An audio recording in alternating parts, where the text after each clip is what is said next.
This is A's Cast Live, your comprehensive look at the Oakland Athletics. And the pitch is swung on, hit the right field, hit deep. Whitefield going back at the track, over his head, and over the wall. Do you believe that? And 29 other MLB clubs. Ramirez with a drive to deep right, away back, goal! Hey, gets a bomb out there by the Rocks. And boy, oh boy, this third inning is now showtime. It is a Judgian blast. All rise. Here comes the judge. Join us as we take you inside the baseball universe, from humidors to spin rates to game-changing moments. We have you covered. Spend your afternoon with us next from the town, only on A's Cast Live. Here's Chris Townsend. Well, good morning, everybody. Yeah. Rise and shine. It's time for a little A's Cast Live from the winter meetings in San Diego at the Manchester Grand Hyatt, as a lot is continuing to go on. Now, I woke up this morning, got a good night's sleep. I woke up and I had this dream that someone gave a guy who's not a future Hall of Famer an 11-year contract. And I was wondering, that can't possibly happen, right? That someone would get an 11-year contract who, doesn't have the resume of, let's say, like an Albert Pujols when he hit free agency. I think we all agreed that when Albert Pujols hit free agency in St. Louis, and that the Angels lured him away. I remember it was supposedly going to be between the Marlins, whatever that winter meetings. I want to say that was the one in Tennessee, in Nashville. But it was, oh my God, he's either going to be a Marlin, he's going to go to South Florida, or he's going to stay with the Cardinals. And out of nowhere, he signed with the Los Angeles Angels of Anaheim Disney. Now, he had great credentials, right? He had 3 MVP awards. If it wasn't for Barry Bonds, he'd have more MVPs. So when he signed this long-term deal, you knew you're getting a future Hall of Famer. You wouldn't sign a guy to an 11-year contract who's not a future Hall of Famer, right? Most likely not. No, I mean, I don't run the front office, but I wouldn't give that deal out. So is that just a dream? No, it actually happened. That actually happened? What team was it? Was it Philadelphia? I can't. They like to give up big. They like to give up big. Oh, the A's brass is walking by. Oh my God, ladies and gentlemen, boys and girls, the stars of Major League Baseball. Yeah, so we've had some interesting things go on. This morning, Tommy Kahnle, the reliever, is back 2-year deal with worth $11.5 million to the New York Yankees. So the Yankees, as it went to bed last night, there were rumors circling, and we believe everything that we read on Twitter, that Aaron Judge was getting on a private plane from, it would be Tampa. He was in Tampa last night for another record night for Tom Brady. Game was awful all night long, Monday Night Football, Buccaneers and New Orleans Saints. But somehow, some way, with 3 seconds left, Tom Brady pulls it out, and the Buccaneers win in a comeback victory against the Saints. Tom Brady was setting all kinds of records last night. He tied one, most career victories with Dan Marino, the Dolphins great, for wins on Monday Night Football. And I don't know, there's comeback victories, whatever, at the past Peyton Manning on some list. I mean, it just amazing. But Aaron Judge was at Monday Night Football last night. And the rumors going around on Twitter was that he was going to be getting on a private plane and heading here to San Diego. And will be interesting to see if that is the case, that Aaron Judge is now in town to maybe start helping negotiations. Because if you want, let's face it, when you sign somebody like Aaron Judge or any of these long-term deals, yes, you're in this thing for the long, long haul. And it looks like there's some heating up here with the Oakland A's. We'll get into that in just a second. But if you're signing him for 9, 10, 11 years, whatever it's going to be, you're not sweating the early moments. But what you want to do in the early part of the honeymoon period You got to remember, in the end, this is a business. So you want to capture this initial buzz about signing Aaron Judge. You want that. You want, like, immediately. You down here, if you're the Yankees, it's a relief. Down here, if you're the Giants, this is now the centerpiece to your organization for the next 9, 10, 11 years. So what do you want to do? You want to start selling season tickets. You want, Christmas is right around the corner. You want jerseys. You want jerseys. You want to profit off this. You want to profit off your initial investment. You want the excitement, right? And that's what, Aaron Judge is coming to town. If that is true, if he's going to show up here at the Grand Hyatt. Manchester, by the way, if you don't know, is a guy that's from here, San Diego, who's not a really well-liked businessman, but I don't know if he's got his name still on the hotel. I'm not sure, though, if he's still a part of it. But if he shows up here, Aaron Judge, you know what he's trying to do? He's trying to get business going. It's time, he's met with the Giants. We saw him in town. Is it time? But we saw Brian Cashman walk by here yesterday as he was on after he signed his extension, and he was right next to us over here at the Yes Network compound with all their cameras and all their TV. Ray and I saw him this morning sitting downstairs in the area by the coffee shop. Was he wearing just a gray hoodie again? Yeah, it's the black hoodie this time. Did it have NY on it? Yeah, I think it was a full Yankees hoodie. It said, it didn't say Yankees across. It said what? University of Toronto. I don't know. You got job security when you just roll around in random stuff. Like yesterday, he was literally like in a Champ Sports gray hoodie. Like when you're just in a hoodie and jeans and walking around, you've got this ultimate job security where everybody else is dressed. A lot of these guys have sport coats on. Cashman's rolling in like he just was out jogging. But Aaron Judge probably coming to town to, hey, can we get something done while we're here? Because if you're Aaron Judge, don't you want to get it done? He's the big fish. He, like I said yesterday, if you had a chance to listen, and we're going to be on all day long, we'll be on till noon today. Then we'll be on from 2 to 4 later day, hopefully with more news, as Ken Rosenthal has been reporting that things are starting to heat up. I don't know what to believe with Ken Rosenthal, as obviously he's a trusted source, but he has just come out with what I'm hearing. And one of the things that his top thing is that he's hearing is about Sean Murphy being traded. Now, we had the GM of our Oakland Athletics right here yesterday, and there's a buddy, Anthony Castrovents, just walking by. All the writers right now are walking by. They're going into right across from us, a meeting. It's going to be a writers meeting that also is going to have the commissioner of baseball, friend of the program. We haven't talked to him in a while. Rob Manfred is going to be stopping by here, so maybe we got to say, Rob, Racecast. You think he remembers what? That was the playoff game of. We did it in 2019 and we did 2020 also with him. We did 2 years in a row. When he walks by, you going to go over and grab him? Your good friend? I don't think he's going to remember me this time. He did meet us face to face in Oakland. We had him on. Maybe he could have. Well, you know what?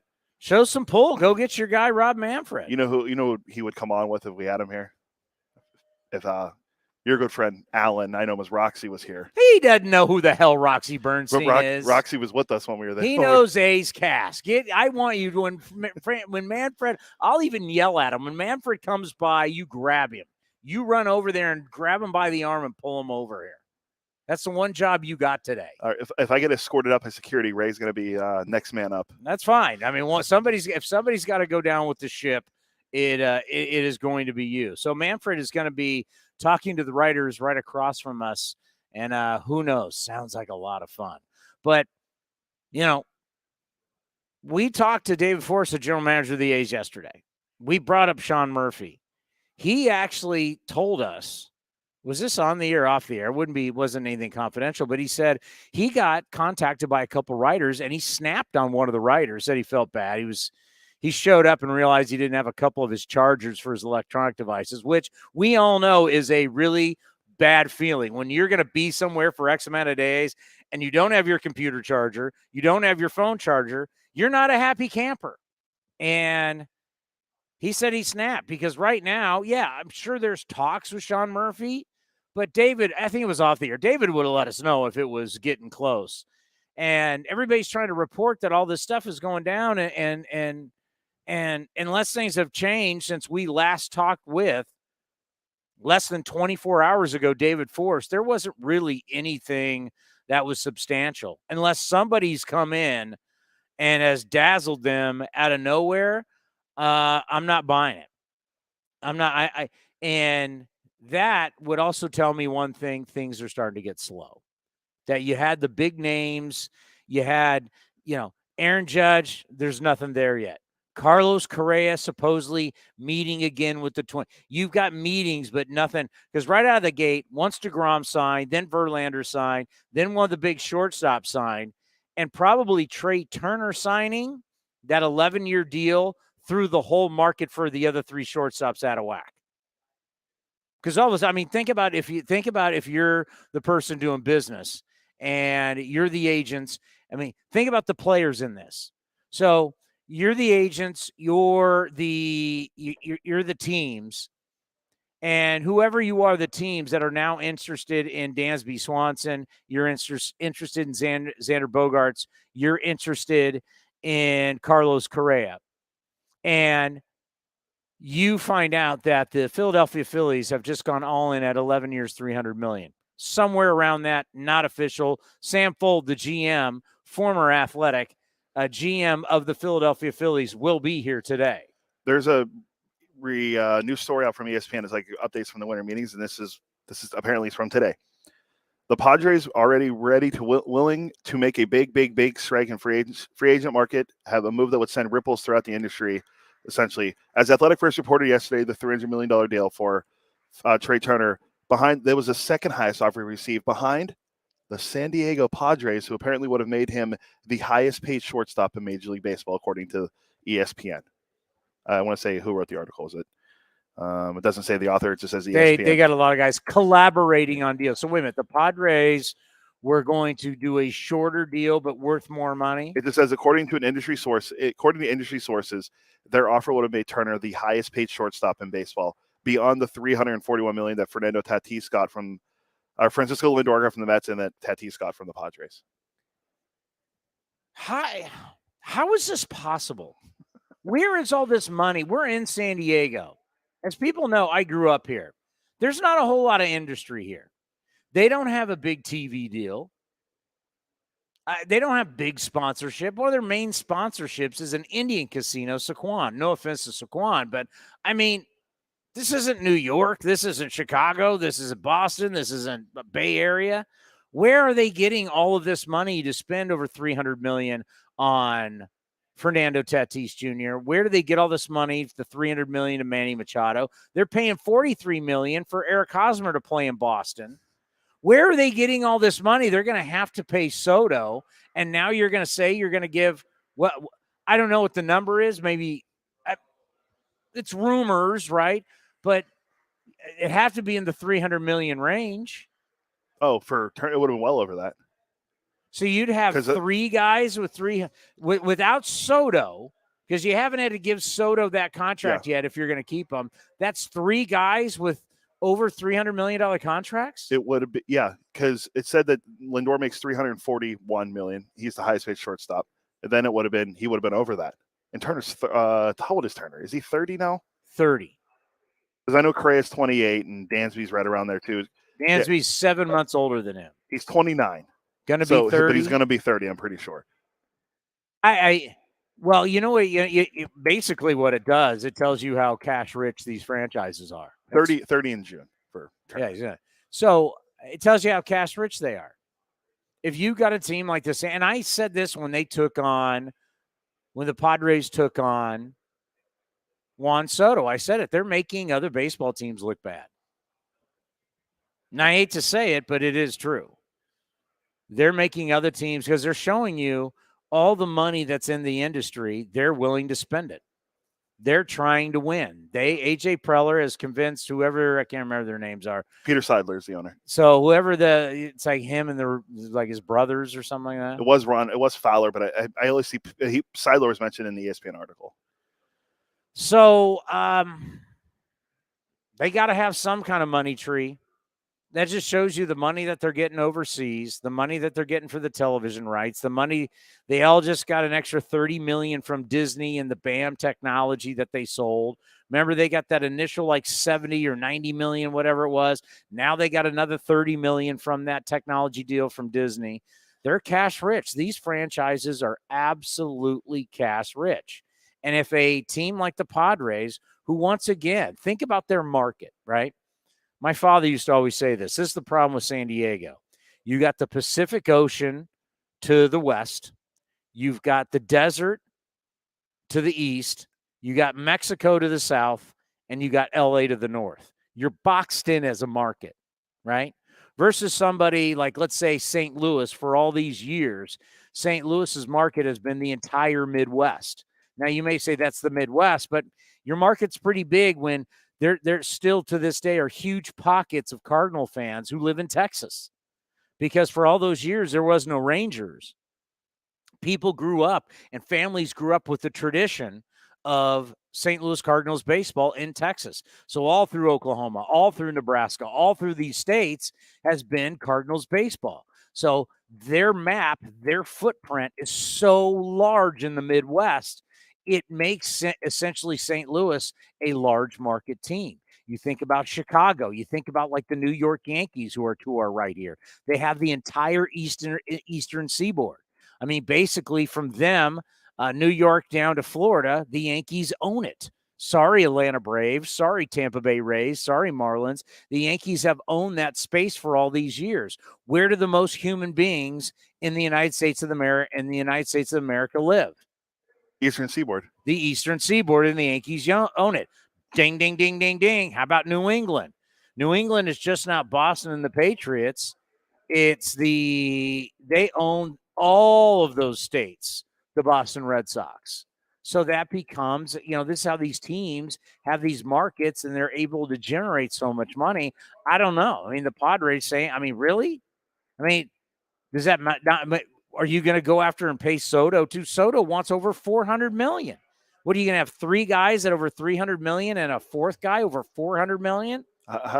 Who's pitching for this team? Like, what? How are you going to be able to sign anybody? Dude, do anything? Darvish is still here. He's not cheap. No, he makes big bucks. And they just gave Robert Suarez a bunch. Not a ton of money, but they paid $54 million for a reliever. That's a lot of money for a reliever. For a reliever, you got Hader who's in his 30s. You got Hader. You're gonna have to pay eventually. There's a lot of guys they have to worry about. So either they're crazy or they have this money, and we're now really seeing the kind of money that all Major League Baseball teams have. Yeah. And the Padres are really showing it the last few years. They're not afraid to spend. It'll be interesting. Like, okay, say they don't sign, so they missed out on Turner. He wants to Philly. Great. What if they decide, okay, we want Bogarts or Judge? If they can throw that kind of money at Trey Turner, why not throw it at Judge? Throw him on right, or they actually can play anywhere in the outfield for you. Well, they don't need him. I don't think they didn't need Trey Turner either, but they were going to sign him. Well, they do need a shortstop if they're going to move Tatis to the outfield, and they're moving Tatis to the outfield, and you have Soto out there, then you don't need Judge. Where would Judge play? He's not a left fielder. Center. You're going to have Tatis Jr. play center. I'm thinking from. You're just playing fantasy baseball. This is reality, right? They're moving Tatis Jr. to the outfield. You got Soto. You're not going to bring in Aaron Judge. That's Soto could DH. You didn't trade Juan Soto at that age to DH. You're just yeah. Think of the possibilities for Bob to play these guys. But that just shows you the crazy money that's going around. So a couple A's. So the A's note that what I'm hearing from the winter meetings, I'll just give it to you because not all of you subscribe to The Athletic. The Athletics are seeking major league they're seeking major leaguers rather than prospects for Sean Murphy, telling interested clubs they will keep the catcher if they do not receive the right trade offer. Well, there you go. That's what you do. It's called leverage. They're basically, David Forst, who's been down this road, says, we have no pressure from ownership. We don't have to trade him. We can keep him. You're all going to want him still at the trading deadline. Hell, you're going to want him into next year. You're going to want him next year at this time. I don't know where the winter meetings are next year, but I can tell you this: you're going to want him then too. So you're going to have to pay up now. As an A's fan, how do you feel about that? How do you feel that they want some players in return who can compete now, knowing that you're probably still far off anyway? They would have to be really young players. They'd have to be young, cheap, good players that when this turnaround does happen a year from now, 2 years from now, 3 years from now, they're going to be guys that not all of a sudden are free agents. Who's the one team that Murphy keeps being linked to? The Cardinals are one. Cardinals have a lot of young talent. Brendan Donovan, who's second baseman, trade for him. You could throw him right at second base right now. Maybe you're starting second baseman on an opening day in Oakland. They have a couple of young catchers. I mean, we don't need catchers, so that's fine. Don't even bring that up. They have outfielders. They have a couple. Don't even put that in the universe. They have a couple talented outfield prospects. They have a couple talented pitching prospects. St. Louis is someone I think they can make a major push for him because obviously they don't have Yadi Molina anymore because he retired, so they need a catcher. I like a package of a couple young big leaguer guys and a couple young prospects. I like that package. Help you right away, youth, help you right away now, and guys that can help you in the future. I think that's, if you get that for Sean Murphy, yeah, because if right now, if you just traded Sean Murphy for like a bunch of, like when Manaea got traded, and you're like, who are these guys? No one even knows who these guys are. Yeah, the big one was Adrian Martinez. No, he was not. He was not the number one. There was another guy. Adrian Martinez ended up being the guy who came to the big leagues, but there was another guy. It was a second baseman that no, was it the second baseman? Exactly. Yes, it was. We don't even Lansing. We don't even remember. But the top prospect of the Sean Manaea deal was not Adrian Martinez. Adrian Martinez was the second guy thrown in. I sent it to you last night, the news. Did you see the tweet I sent you about the news from Martine about James? Yeah, I want to get into that. So it just popped in my head. So you got Sean Murphy gonna be dealt. It's a matter of time. But think about this, A's fans. And I know I said a lot of this on our post-game show. And when A's fans could call in and A's fans were mad about it. If you have a player in his prime now and you're not going to win, it doesn't do you any good. And I know that hurts to say. You're like, well, it does me good to show up and watch him play. I want to watch this player in his prime play. But it doesn't do you any good, really, long term. Now, if you move Sean Murphy now, it can help you. If what Ken Rosenthal is reporting right, it can help you now and in the future. But if Sean Murphy helps you get better 2-3 years from now, I know time is precious and you hate to lose time.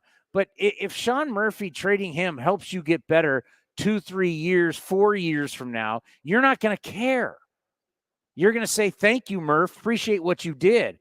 But Sean Murphy was just on your team last year, lost 102 games. Sean Murphy's going to be on your team that if it's just Murph and everybody else, Murph's not good enough offensively and not consistent enough offensively to be this budding star. Murph has to be in an offense with multiple guys.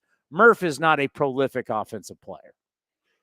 I agree. He's not consistent enough. Yeah, he's just not. He's very good defensively, but he's never gotten out to a hot start. And like, what did we see last year? Murph got out to had a great spring. Everybody said this is the year. Gets out to a slow start, which did not help the ball club.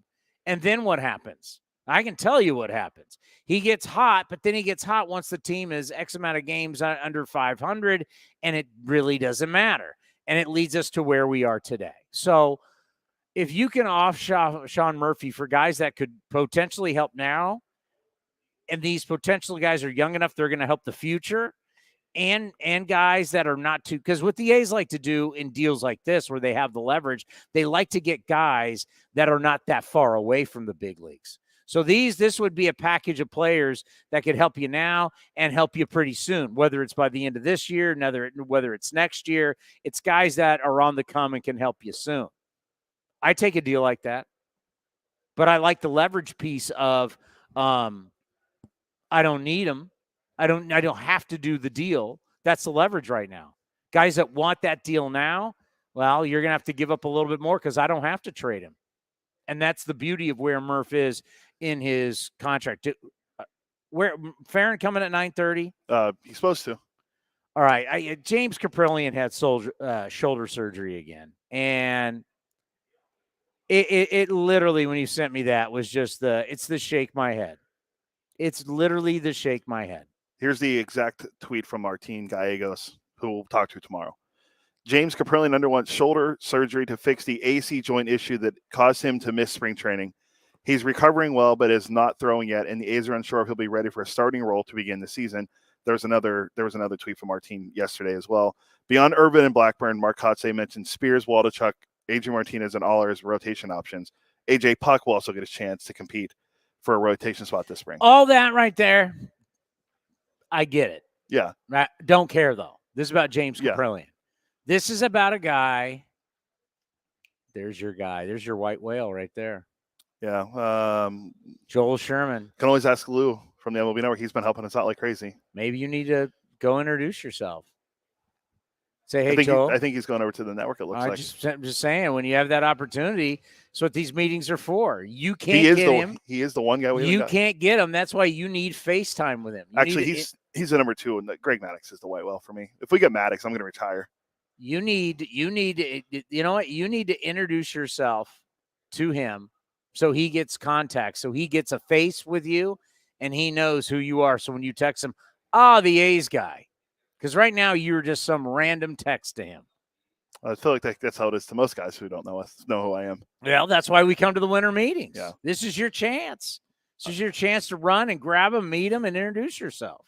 I'm just more surprised that Ferrin's not here before we get back into Caprillion. So Caprillion, I mean, I harped on it on every single time he pitched. He has the record for most games pitched 6 innings or less for the A's, or most starts, I should say, 6 innings or less. And he's 28, going to be 29. And James Caprillion, who wants to be the guy, who wants to be that, he wants to be that ace of a staff. He wants to be, after games, I'm sharpening my pencil and all these sayings that he has. I do like that one. I mean, it's like, man, you can't stay healthy. You've never been able to stay healthy. And James Caprillion we can't talk about him like he is a young pitcher anymore. He's 29. Was he 29 now, or he's going to be 29? He's 20, but yeah, he'll be 29 next year. I'm going to pull up his birthday because I want to see his innings pitched. He will be 29 in March. So spring training, he'll be 29. He's going to be 29. Most innings he's ever thrown was, obviously, last year, 134. 29. We're going into another spring training where he can't pitch. We're going to another spring training where he's not going to start the season on time. We're going to another spring training where it's going to be talking about, he was a part of the Sonny Gray trade. He was a first-round pick out of UCLA. He was a Yankee. He had Tommy John, and he's had the shoulder, and he's had this. I mean, at some point, it's like, man, when can you be reliable? The best ability is availability, and you never seem to be available. And what are we going to do? Are we going to go through another year of talking about getting him back healthy, bringing him back slow? He's going to come back, start pitching again. People bring up should he pitch in middle relief, be a long guy because he's never been healthy as a starter, or are we going to bring him back as a starter? And here's the 4-inning start, and then there's the 5-inning start, and then he's sharpening his pencil again after the game. It's like, are we going through this again? Again? And I mean, you can't, a guy's injured and it sucks and you have to have compassion. But at some point, you got one career. And if your career is always rehabbing and always going under the knife, you're a career rehab guy. I hate to say it. Yeah. And that's where I am with James Caprillion. I was hoping that, okay, we finally got through that. You're in your prime. This is as good as it gets for you as an athlete in your late 20s heading into your 30s. This is it. And we're heading into this time, and we're getting another rehab assignment. We're getting another working with the doctors, working with this, working with that. Oh, there's Ferrin. I just texted him too. Nothing like showing up at exactly 9:30. It's just, I got to tell you, it's tired. It literally is a tired And we want him, right? You want him to be that guy, right? Because the potential's there. But and once again, if we're talking about how we need over 10 starters, he was supposed to be one of the guys that we were going to be looking at. But, sometimes it's more important than talking about James Caprillion and whether he can ever stay healthy. It's important to talk to the stars here at the winter meetings, to talk to the men who, when he walks through, everybody turns and goes, there's the guy. I mean, when you want to talk about the mayor of the lobby, that's Mike Ferrin of SiriusXM. The only reason they do that is because they've got a sweet tush. Well, you do have a sweet tush, I will have to say. When you're strutting that thing around, you're like a runway model when you're walking through the lobby of the Manchester Grand Hyatt. Yeah, I am the.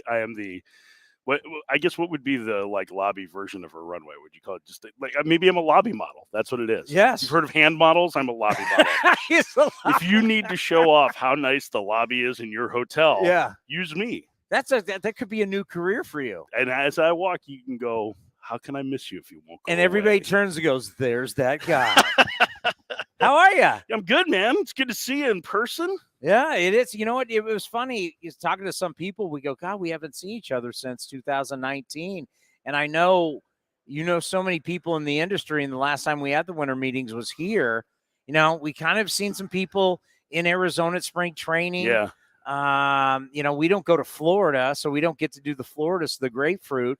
So, yeah, this has kind of been a good time to see some people we haven't seen in a long time. It's funny because, like I said to somebody yesterday, I was like, it's almost like we opened up a time capsule after 3 years being inside, and everyone's a little grayer and I'm a little fatter.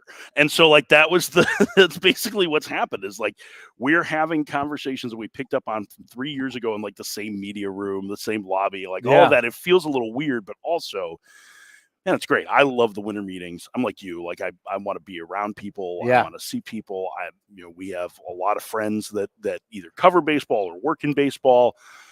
And to be able to see them face to face in a spot, and maybe grab a cocktail with them or a beer at the end of the night is really fun. So there are a lot of people who complain about the winter meetings because it's a lot of work and it's a lot of standing around and there's a lot of that. But for me, it's my favorite event. If I could pick one jewel event to go to every year for Major League Baseball, would be the winter meetings. So when you talk about the time capsule for us, for A's Cast, literally we were in the exact same spot right here. So many different people are coming to the exact same, and it's crazy. But yeah, I love it here too, because it's the time that the people in our industry, we get to have time, because there's so many, when people come and if you come to Oakland, you always do it on video, but if you come to Oakland, we do the show on the field, right? So everybody comes and does it, but then they leave and you don't get to talk because we got to move on with the show. Right. Here is you get to talk to people and then you get to go see them and actually have conversations. That's the same thing with us when we do postseason shows or the All-Star game or the Home Run Derby. It's live, right? And so you're in the middle of one thought,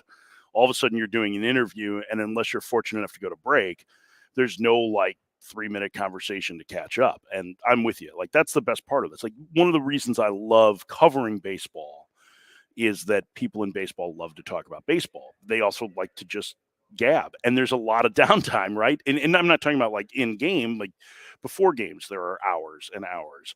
And so you can fill that by building relationships and having conversations, and you learn something. You might learn something about a player or a coach or an executive that, as a broadcaster you can use, but you also might just build a relationship with people that you get to know and become friends with. And that I absolutely love that. I love that part of it. I'm, as an extrovert, the winter meetings are the best for it, but baseball's a pretty good sport for that too. So when I got my new car years ago, I had SiriusXM, and that's when I found you. I had never had SiriusXM before, and I found your guys' show. And your first reaction was, who are these idiots? Well, I knew who Duquette was, obviously. I didn't who's that other idiot? Who's the other? He's in Arizona. And then, your subscription ends after a year, 2 years. I'm like, and the great thing is when you get your subscription, you got it on your phone, you got it on your tablet, you got it on your computer. And I've kept it. And it's because of your guys' channel 89.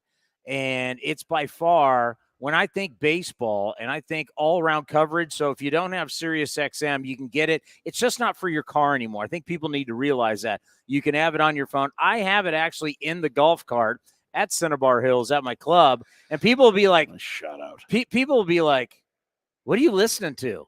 I'm like, it's a power alley. What do you mean, what am I listening to? So your guys, you and Jim DeKett, former GM, you guys, no offense, like down here's John Boy. And I mean, no offense, your guys' show. And I, when I'm up early enough, I like to listen to Eduardo and Steve Phillips. But I think to your guys in our industry as a national show, I think your show is the best, second to none. I appreciate that. It's very kind of you to say. The check is in the mail.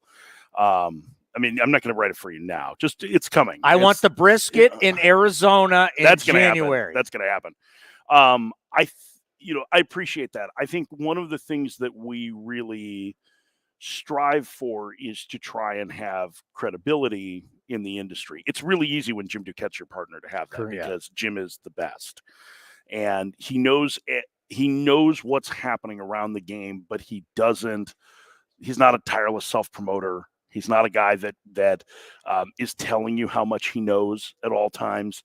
You just have to listen to his information, and it's great. And it forces me to prepare too. And I'm an information junkie, right? So whether it's conversations or reading, like, I think it works really well. And also, like, I think one of the things that I'm most proud of with what we do is that we have pretty good context for what we do, which is like, this is just baseball, right? It's supposed to be fun. So we love it, and we're supposed to have a good time. Damn it, let's have fun, right? And like, I mean, listen, 100 lost seasons are never fun, right? Like, for enjoying it, but you have to bring that up. I mean, listen, I went through. I've been through them before too as a broadcaster, right? But like, there's still great moments. It's still fun, and it still beats working for a living, right? So, I appreciate you saying that, because we really do. We love what we do, and I love getting a chance to work with Jim. I mean, we've been together for 10 and a half years. I probably talk to him more than anybody other than my wife. But I have some of that's the nature of just the job. Yeah. And like, it's just like, he's just a prince of a human being on top of, I mean, the dude gave an organ to his daughter. Like, that's all you need to know about the guy, right? Like, he's, so I'm really grateful that you get a chance to work with a guy who's as talented and as fun and as smart and as connected as Jim is. So for A's fans, if you don't have SiriusXM, by the way, the Titans have just fired their GM. So if you don't have, which baseball team is that? Yeah, if you don't, we still do football. If you don't have SiriusXM, you miss down at the Arizona Fall League. We had so many guys down there that we were looking at. You were doing play-by-play, and then they were replaying some of the games. So I'd go into the gym at night, pop in my car, and there you were doing play-by-play, Arizona Fall League. So give us an update on what you saw from A's guys down at the Arizona Fall League. I think it was a really intriguing collection of prospects that they had there, because you had players who had risk but upside, like Lawrence Butler and Denzel Clark, who, Butler is an outfielder now, may end up as a first baseman, who's had a lot of injuries, who hasn't had a chance to really, this was kind of like his first real full season as a former high school draftee. And Denzel Clark is just like this crazy great athletic outfielder that you normally don't see that kind of collection of tools that comes out of a player from the college ranks. Like, it's similar to like a George Springer collection of tools, maybe with, and Springer had concerns about how much contact he was going to make coming out of the draft too. I think that's a big question with Clark, but also he went to Northridge, which is not the place that you're necessarily looking to find a beautiful like a five-tool State player, Northridge, right? By the way, Denzel Clark, my old college teammate at San Jose State, is his agent. Is he? Mark O'Brien. Yeah. So I saw him at an event, and he told me, he goes,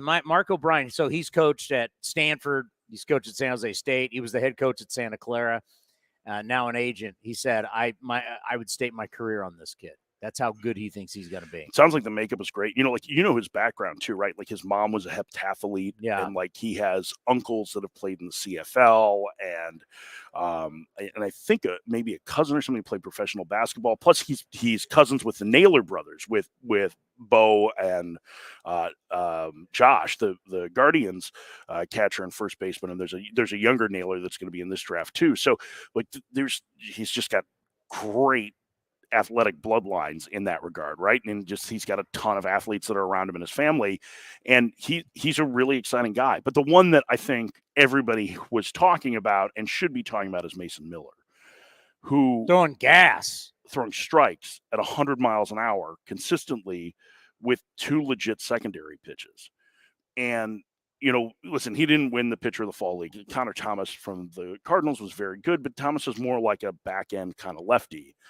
Miller has the makings, if he can stay healthy and he continues to throw strikes like he is now, of being a 1, 2, or 3 starter, probably a number 3 type starter as a ceiling, which is, that sounds like at times like you're damning somebody with faint praise, but those are the guys that go to all-star games. Some of them win Cy Young awards. Like number 3 starters are really, really good pitchers. Like those are guys that are like, maybe like peak Chris Bassett. Think that, right? Like, so, except a guy throwing 100. And there's a chance that he could be better than that too, based on the stuff. So I would say those 3 guys stood out. I would like to see more of Cusick. It wasn't great in terms of control when I saw him. I'm really curious to see how JT Ginn develops, because Ginn was a guy that in high school was like a smoke throwing right-hander. And I know it's not the case anymore, right? Well, and what I heard the comp was Tim Hudson now. Okay, so and that's interesting. Well, he's a sinker slider guy, right? Yeah. He plays for the A's, and was a good hitter in high school and was a 2-way player at Mississippi State, right? So that's real easy to put that stuff together. What I'm curious about, and I haven't had a chance to ask anybody, is whether or not Ginn went from being that 4-seam guy with the power breaking ball to being this sinker slider guy, in part because of the way his pitch is played. Like, how did the 4-seam not have the right carry? Did it not have the right vertical break? Like all the nerd stuff that we talk about now. And I wonder if that's changed, or if it's out of necessity because he hasn't gotten that velocity back yet because he was hurt. But he's he has been famous for a long time. I saw him in high school. And he was a really good player then. So it's an intriguing collection of guys that they had in the fall league. And, that doesn't even count guys like Soderstrom, who are going to likely impact the big leagues at some point this year. Their system is coming along, and I think that there are some players to really be excited about. But if there were one guy that I wanted to follow this year to see whether or not he could stay healthy and take that next step, it would be Mason Miller. I think I like it. I think you'll like it too, A's fans. And right now, everybody. So we had David Force here yesterday, less than 24 hours ago, going all this stuff you're hearing about Sean Murphy's a little overblown. So Rosenthal's putting out there his lead thing this morning is about, Sean Murphy.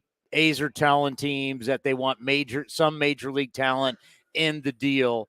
As a poker player, whether Murphy goes while we're here or not, who knows?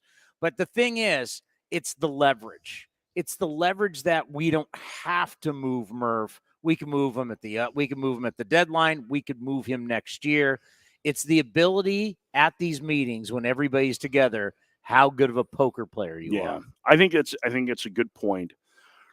I also think that there's probably not a Murphy trade happening here unless somebody meets a very high price, in part because the free agent market is going to dominate this. And there is a free agent catcher who, while he's not the defender that Murphy is a really good offensive player in Wilson Contreras.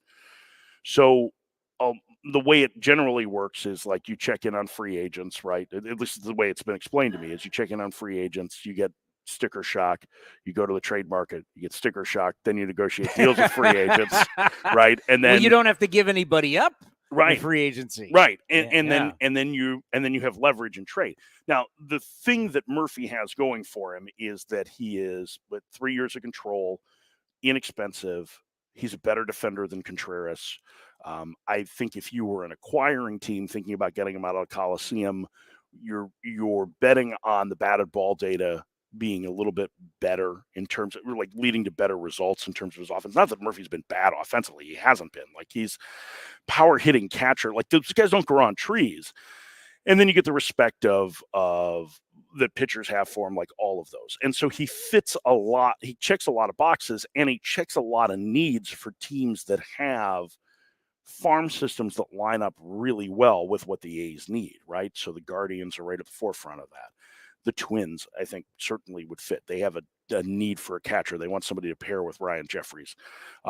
They have, St. Louis obviously has a very deep farm system and have a needed catcher with Yadier Molina retiring. There are a lot of different places. Boston needs catching, right? And they have a deeper farm system than certainly they had 2 years ago. And so there are all these spots that fit for Murphy. And the risk you run at going to the deadline is that I think it's a lot harder to deal for a catcher there who's going to be your primary catcher than it is at other times of the year, because then all of a sudden they're having to learn a new staff on the run. It doesn't mean it can't happen. I think the Rangers did it with John Lucroy probably 5 or 6 years ago, maybe 7 years ago now. And so you can do it if you're a pro like Murphy is, but it's a lot easier, I think, to make that acquisition in the offseason. And really, it's the position of the best depth for the A's. Oh. And so you're dealing from a position of strength. And on the trade market, your only other options are really what you have in Toronto, which is, you can play at a couple of different levels there, right? Like Danny Jansen, really good defender with some power, 2 years of control left, right? Alejandro Kirk, maybe not going to age the best, or at least that's a concern because he's but the dude can really rake.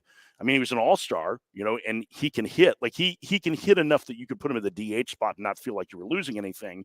And he's a good receiver. And then you've got Gabriel Moreno, who has 6 years of control left and who has the highest ceiling, but also probably the lowest floor out of the bunch. Hits the ball really hard, super athletic, probably stays behind the plate, may not end up with big over-the-fence power, but could hit a ton of line drive doubles and triples. And so that's kind of what the trade market is. The Jays are going to would consider trading one of those guys, but also because Moreno has options left, they don't need to trade any. And so Murphy becomes a really attractive fit. Plus, he's a little bit more established. So I think it's fair to say that it's not necessarily going to happen, or things may not be as close as it sounded the other night. But I also would not be surprised if Sean Murphy were dealt. And I think there's a chance that he's the biggest name that gets dealt, if not here, then over the course of the few days after the winter meetings. All right, the big name, obviously, Aaron Judge, and just like we were in 2019, we're right next to the Yes Network when Garrett Cole signed, everything went nuts. Last night, Monday Night Football, you had Aaron Judge there in Tampa Bay. Reports were that he was heading this way to San Diego. Who knows? But I do believe everything I read on Twitter. I mean, Brian Hoke reported it, who is a really good reporter for MLB.com, who covers the Yankees. So I'm inclined to believe it. So, but yeah, I've been trying to tell people, if I'm the Yankees, and I sign him, it's whew. But if I'm like the Giants and I can sign him, yes, I'm not married him 9, 10, 11 years, but I want to capitalize on my business now. Right. I want to capitalize on season tickets before Christmas. I want to sell jerseys, caps. If I want to do a deal with Aaron Judge, I don't want he's going to sign when he wants to sign. But I don't want to go Machado, Harper into spring training. I'd love to do it here and get my bank for the initial buck on my investment. I don't think you're going to have to wait that long. And Judge's preference Judge's preference was to sign early, right? Yeah. And so the safe money has been on him signing at the winter meetings. Now, the fact that he's showing up may mean that he doesn't have the deal yet that he wants. Wants to grease it a little bit, right? He may want to grease it. And, he should get pretty close to what that number is. I mean, based on the Turner deal yesterday at 11 and 300 to the Phillies, there is a very good chance that Aaron Judge gets to his number, which I'm going to guess is about $37 million a year for probably around 9 or 10 seasons. Now the question is, who's going to do it? Is it going to be the Giants? Are the Yankees? They don't have to necessarily circle back to the Yankees on something like that. Will the Yankees push to that level? I mean, they very rarely lose a player like this when even if they hit free agency, when they really want him and they really want Judge. Are the Dodgers lurking? Are they willing to do a longer-term commitment? I'm a little more skeptical on that because there's a lot of reasons for it, not the least of which is they have a couple of players who are a little bit younger that are already signed for a long period of time. The other is they exceeded the luxury tax. And one of the reasons the Dodgers keep having success is that they've done a great job building their farm system, even when they've been picking at the end via the draft and international signings, and they would lose a second rounder, a fifth rounder, and $1 million in international pool money to sign Judge. So that's a lot of, for any of the qualifying offer free agents. So that's a lot of other stuff that you lose as a result, which may not sound like it's a big deal, but when you're trying to develop an organization that's consistently winning, like, you have to pick and choose, especially after you lost all of those elements last year for signing Freddie Freeman. So there's a lot of different factors at play, I think, that are in this with Judge. But, I hope he shows up here. I'm very curious to see what that would be like. I would be interested to know who the teams that are lurking. I mean, he was wearing a Bucs jersey last night, right, at the game. And so, like, they're the mystery team, apparently, is the Tampa Bay Buccaneers. Tom Brady tried to get him to play tight end last year. So what if Aaron Judge ends up signing with the Tampa Bay Buccaneers to replace Rob Gronkowski? Chris Townsend, I turn it to you. You're the football expert. Your thoughts? I love the idea. I think about how athletic he is. Can you imagine him in goal line? He was recruited. He was actually recruited by Pac-12 schools as a wide receiver tight end. How are you? We've talked, because LeBron played in high school. Yeah. And we've talked about when you're on the goal line and you got a guy that size, all you got to do is throw it up. How would you defend him when every DB's 5'9", 5'10"? How would you defend that? Say you're an easy touchdown. It's how Terrell Pryor actually became somebody, former Raider quarterback. Who was the great Chargers tight end, who's Antonio Gates player at Kent State. Yeah, Antonio Gates. Yep. Yeah. All right. So shortstops, I had 4. We coming in, you want themes, right? I had these 4 questions. Who's the best bet? Who's the biggest gambler risk? Who's the best long-term option? Who will play shortstop the longest? Well, all of a sudden, Turner gets Sam Fuld's coming up here in a couple of minutes, but Sam, you got Turner gets 11 years. I think that kind of like changes everything, right? Now, if you're the other 3 guys, if he got 11, now what can I get? The thing for Correa has, we watch him as much as anybody. Why isn't everybody in on Correa? Why isn't I think everybody is? Are they? Yeah. Why is he on his third team at 28? If the Twins don't re-sign him, he'll be on his third which team. I think is a real possibility. Like, I think he could go back to the Twins. I think the biggest reason is that he changed agents in the middle of the lockout last year. And the way the market was going, it was the best thing for him was to try and take that shorter term deal with the opt-out. Plus, there were some concerns about his back, which seemed to have been alleviated. That lead to bad backs. Right.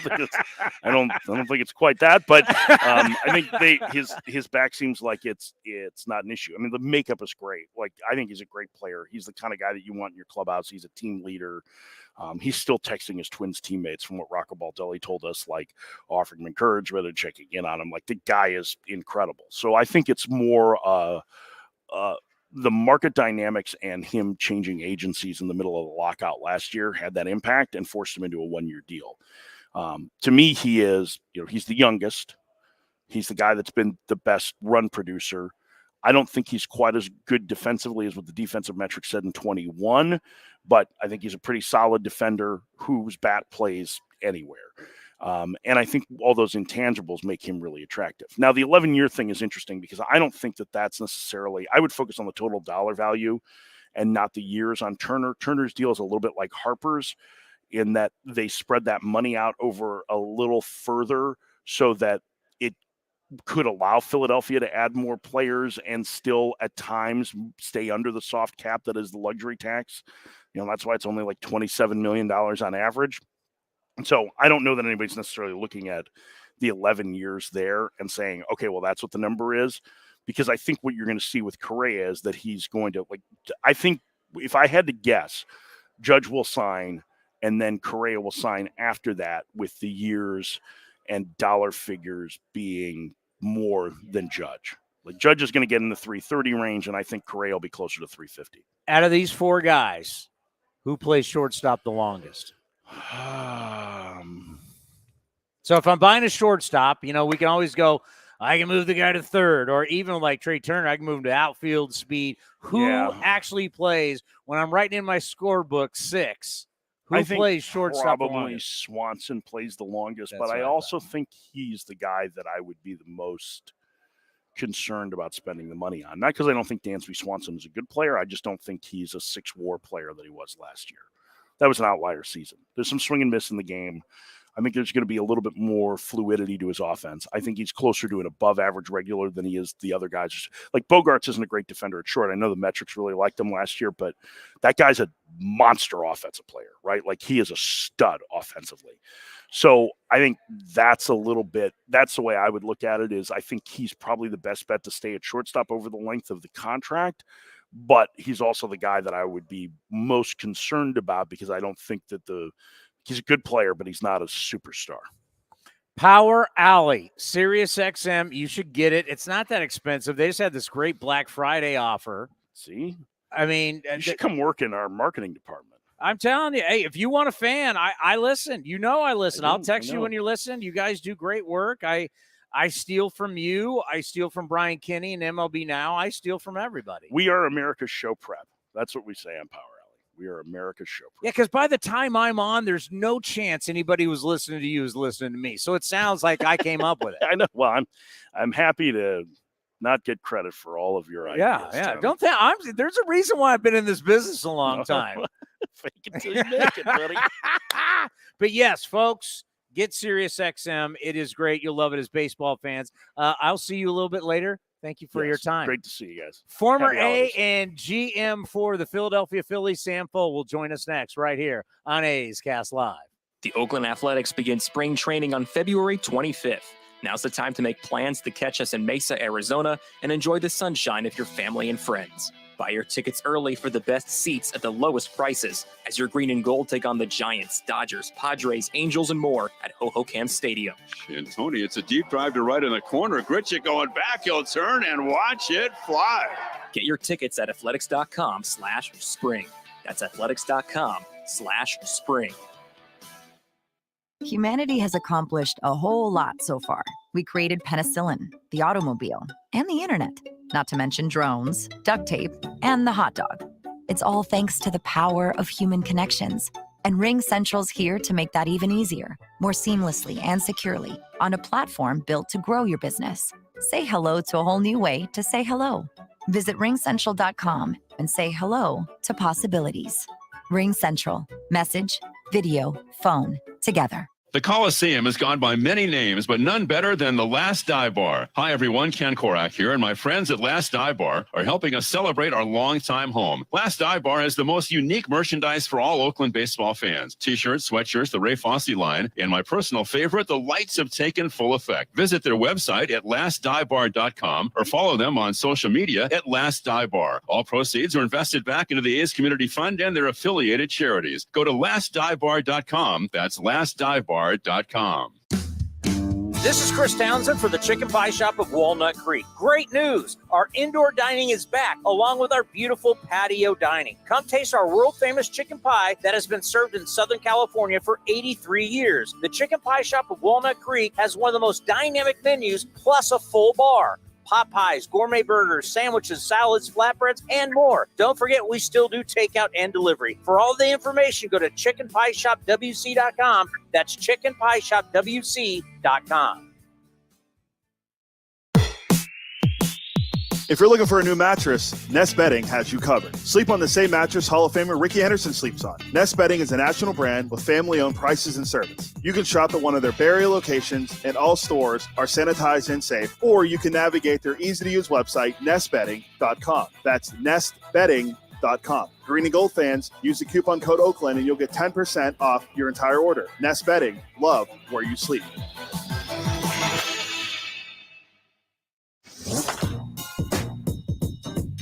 Harold Reynolds was on A's Cast Live and described the phone call he got from Ricky Henderson in 1987. You know, Ricky's always talking in the third person, and I'm sure you guys have got to know him a little bit. And so, I mean, he may be playing cards and they go, Ricky got a sweet hand. Ricky getting really sweaty right now. You know, everything's third person with him. And so that year, 1987, it's the only time in the 80s that Ricky did not win a stolen base title. And he's stealing at that time like 100 bases a year. So I ended up winning that year with 60. I think Ricky got hurt in May or something like that, and he already had 30 in May. So I win on the last day. Willie Wilson had 59. I had 59. I steal a bag. Willie Wilson doesn't. I'm the greatest of all time. You know, I win the title, right? So I get home the next day, season's over, and my phone rings. No caller ID in those days. Hello, Henderson here. Hey, Rick, what's going on? I'm thinking he's calling to congratulate me. He goes, 60 stolen bases? You ought to be ashamed. Ricky has 60 at the All-Star break. Click, and hung up the phone. Oh, God, that is so good. That is so good. Oh, man. So years later, he goes into a Hall of Fame in Cooperstown, and, you know, Rick. A's Cast Live continues from the town. Here's Chris Townsend. Well, everybody watching and everybody listening knows our next guest. He's the general manager of the Philadelphia Phillies, but he's a former player for our Oakland Athletics. He was a fan favorite. Sam Fuld is with us, and it's great to have you back. I think the last time I interviewed was probably for like a pregame show. Seems like an eternity ago, but yeah, lots happened in the interim, that's for sure. Well, congratulations on everything that's been happening. Obviously, the World Series, that had to be just one hell of a ride. I mean, talk about what that was like. I know September ended up being a little bit rough. We were following for you. Dave Dombrowski, love him. And he was actually the first GM I ever interviewed. So we were rooting for you guys. And the next thing, you get in, and the rest is history. Quite a wild ride of a season. I mean, just going back to the adversity that we faced early on when we struggled and you know, made a change at the managerial position and dealt with a lot of, you know, adversity as teams tend to do. But, you know, losing Bryce Harper for a big chunk of our season and, you know, losing Zach Wheeler towards the end of the season for a little bit.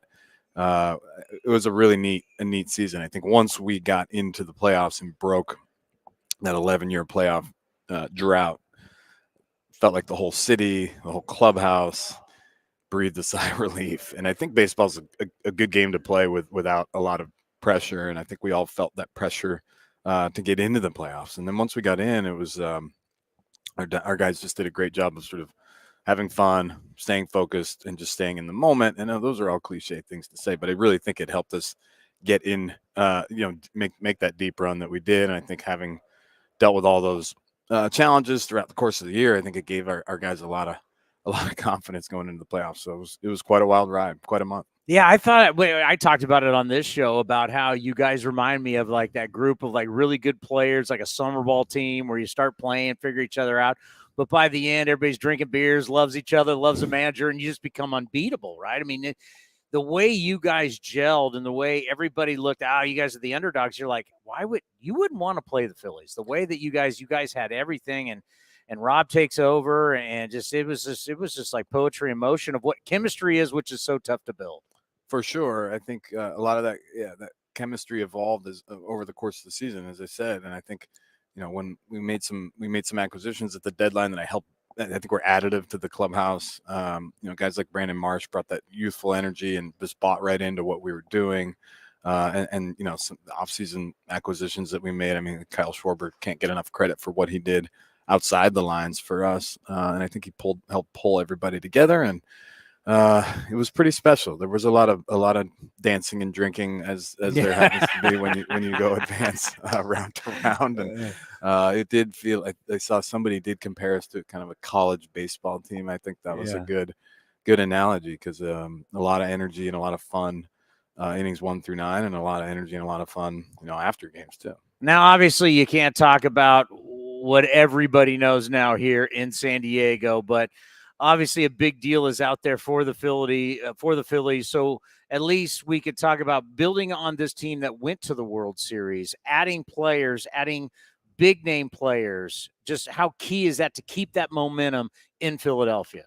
I think everybody's excited about the run that we made, you know, but I think we recognize we still have plenty of room to be better, both in terms of the development of our players internally, you know, from the Dominican League on up. I think we have lots of work to do on the player development side, and to continue to try to bring in the best players that we possibly can on the amateur side and through, you know, pro acquisitions. I think we just have a lot of work to do. So we love our team as it exists now, but there's obviously a lot of opportunity to upgrade in different ways. And yeah, I think we want to continue to keep this momentum going. I think the city got really excited, and it was amazing to feel the energy of the city Philadelphia, particularly towards the end there in the last month of October, was just phenomenal. And I think our players, our staff, everybody who had been with the Phillies for a while, had not experienced any playoff baseball, had heard about what playoff baseball is like in Philadelphia.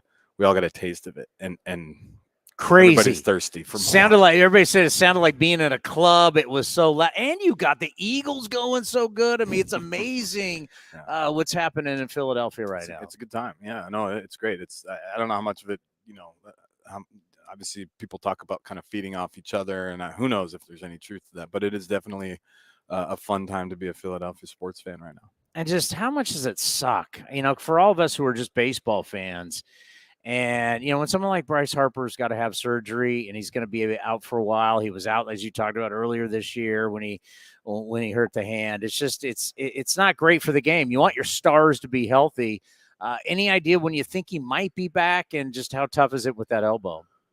Yeah, it's unfortunate. I mean, it's a two-time MVP that you're taking out of the lineup. That's going to be a challenge for us. Luckily, we have dealt with it in recent history and played good baseball without him. We know we're better with him, and we'll be excited when he comes back. I think, we're just a couple weeks removed from the surgery and everything's going well, going according to plan, but obviously a lot of time in between now and when we would expect him back in there. But, like we've said, I think sometime around the All-Star break seems like a reasonable timeline, and but there's some variability in that in either direction. So anxious to see how he responds and anxious to get him back in the lineup. But in the meantime, I think we'll be ready to go without him at the beginning of the year.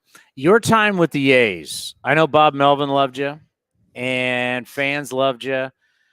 Just talk about your time playing there. It was special because there was, the fan base, they were always rooting hard for you. Just what was it like for your time being in A? It was great. I had familiarity with the Bay Area.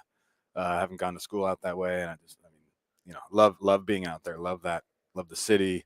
Love the Bay Area for everything that it brings. And the first year I was excited. It was non-tendered by Tampa and hit sort of free agency for the first time, and was excited to sign a minor league deal with Oakland that offseason, but felt like I had a chance to help and make a team, and I was fortunate enough to make the team out of spring training, and it was just an immediately comfortable feeling. Started with Bo Mel and really the front office and just the environment that they created inside the clubhouse, and we were a bunch of sort of underdogs in that clubhouse, and that year turned out to be really neat. That was 2014 was a really neat year. It was an odd year for me. I made the team out of camp, designated about 2 or 3 weeks into the season, played in Minnesota for about 3 months, and then got traded back to Oakland. It was kind of a wacky year, but it was, once I got back at the deadline, at the time we were the best team in baseball. And it was, the Lester Cespedes trade got more attention then, and we dealt with some adversity there towards the end, and obviously still were able to get into the playoffs and have that heartbreaking wild card loss to the Royals. But that whole year was really fun. I mean, never forget playing Sunday night baseball against the Angels in a full, packed out Coliseum that was just about as loud as any environment that I've ever played in, and that's when you sort of felt like the energy of the fans in Oakland and realized how passionate they are. In a lot of ways, I think about it now because the Philly fans are similar. They're passionate. They'll let you know when you're doing well. They'll let you know when you're not doing well. The blue collar, right? It is, yeah. So I experienced that, I guess 8-9 years ago playing in Oakland, and I'll never forget that energy. Let's end on this. Do you get any, when you think back of your time in Oakland, what you learned in Oakland and what you're doing now? So whenever making decisions or you're thinking about building the team or how to run a team or what the clubhouse should look like, the manager, all that kind of, do you ever refer back to your days in Oakland? Yeah, I think so. I mean, I think, there's limits to what you learn as a player. It was great to have Billy and David and others around, and tried to learn from them, knowing that, there was always a piece of my mind that occupied what's next when I'm done playing. And I was never good enough to really know that I would play, into my 30s. I thought I almost probably got my career probably almost ended in A-ball when I was hitting 220 as a 23-year-old with no signing bonus. And so I was always thinking about next steps in my career, and I couldn't help but just sort of want to learn and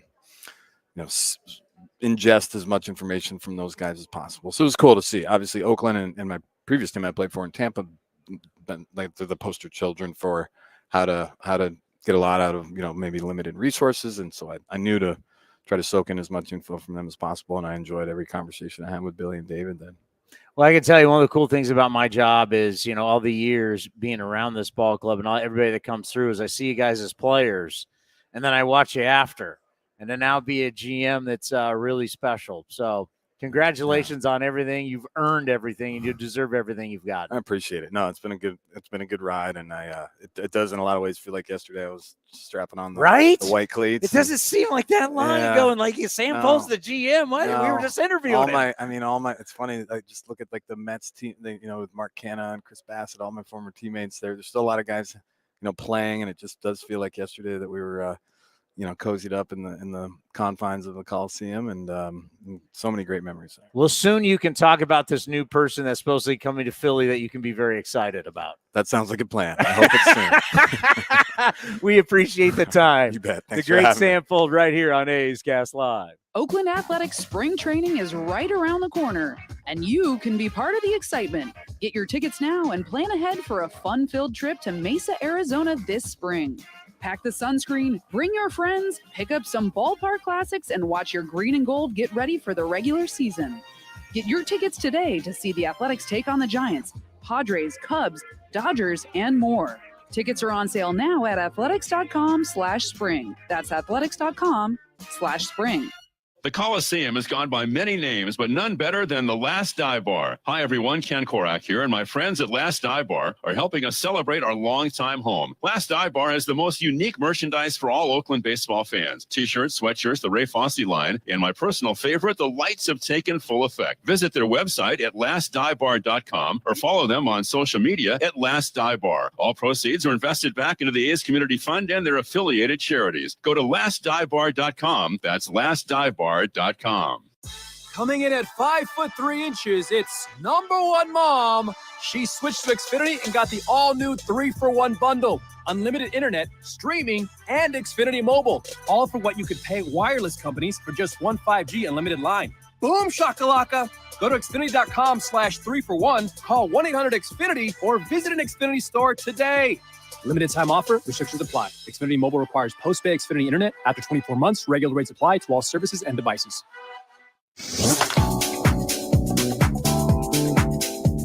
Senior writer for MLB Pipeline Jim Callis was on A's Cast Live and discussed which A's prospect impressed him at the Arizona Fall League. Zach Geloff kind of stood out to me the most. I'll tell you what surprised me the most about him. He looked pretty good at second base. I think of him as more of a third baseman. I know they play him a lot at second. He looked pretty good at second base when I saw him. I was there for a week. I'll go back to the final week too. But he was pretty impressive. I mean, I know he can hit. He's moved real quick in the minors. I remember I actually saw him for the first time in Arizona. We broadcast the MLB4 tournament.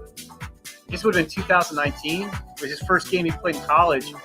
I remember watching him in BP thinking, I'd never heard of him. The way we split the draft in MLB, I have half the country, but I didn't have Zach Geloff, who's from New Jersey. So I didn't really know much about him. I'm like, man, this guy looks really good in BP. And then he hit 3 doubles in the game. But I think Zach Geloff, I think, the question is he a guy who's a solid player versus a guy who's like a cornerstone you build a team around? He might be more of that solid regular than a, true star you build around. But he looked really good in Arizona. To listen to the full interview and much more, go to athletics.com/A'sCast.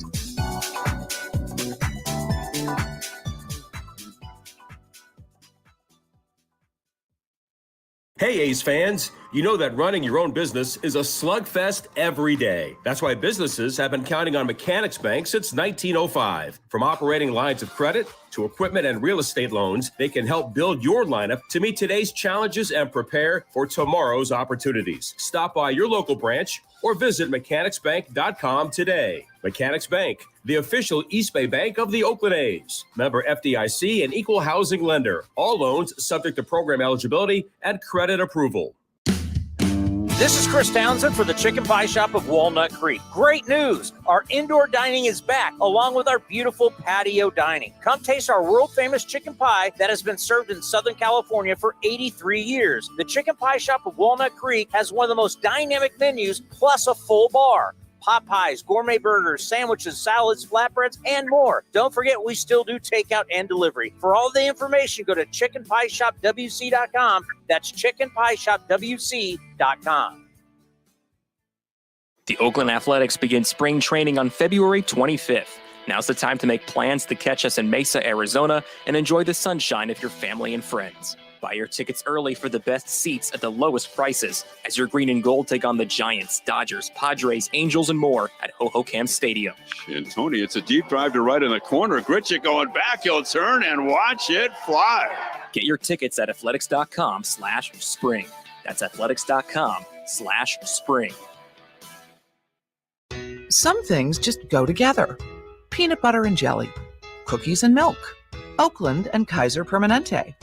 If that last one caught you off guard, it shouldn't, because Kaiser Permanente has been helping keep Oakland healthy since our very beginning. And as the official healthcare partner of the Oakland A's, that won't be changing anytime soon.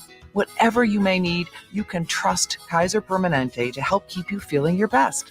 Kaiser Permanente. Thrive. Visit kp.org today. Hitting the road with the family. On your way to nonstop adventures. No worries ahead, because you know you can stop at a Chevron station along the way. Get fuel for your car, fuel for your crew. That's Chevron with Techron for unbeatable mileage and snacks for all. Coffee for mom, chips for the kids, cold drinks for dad. You know, for the road ahead.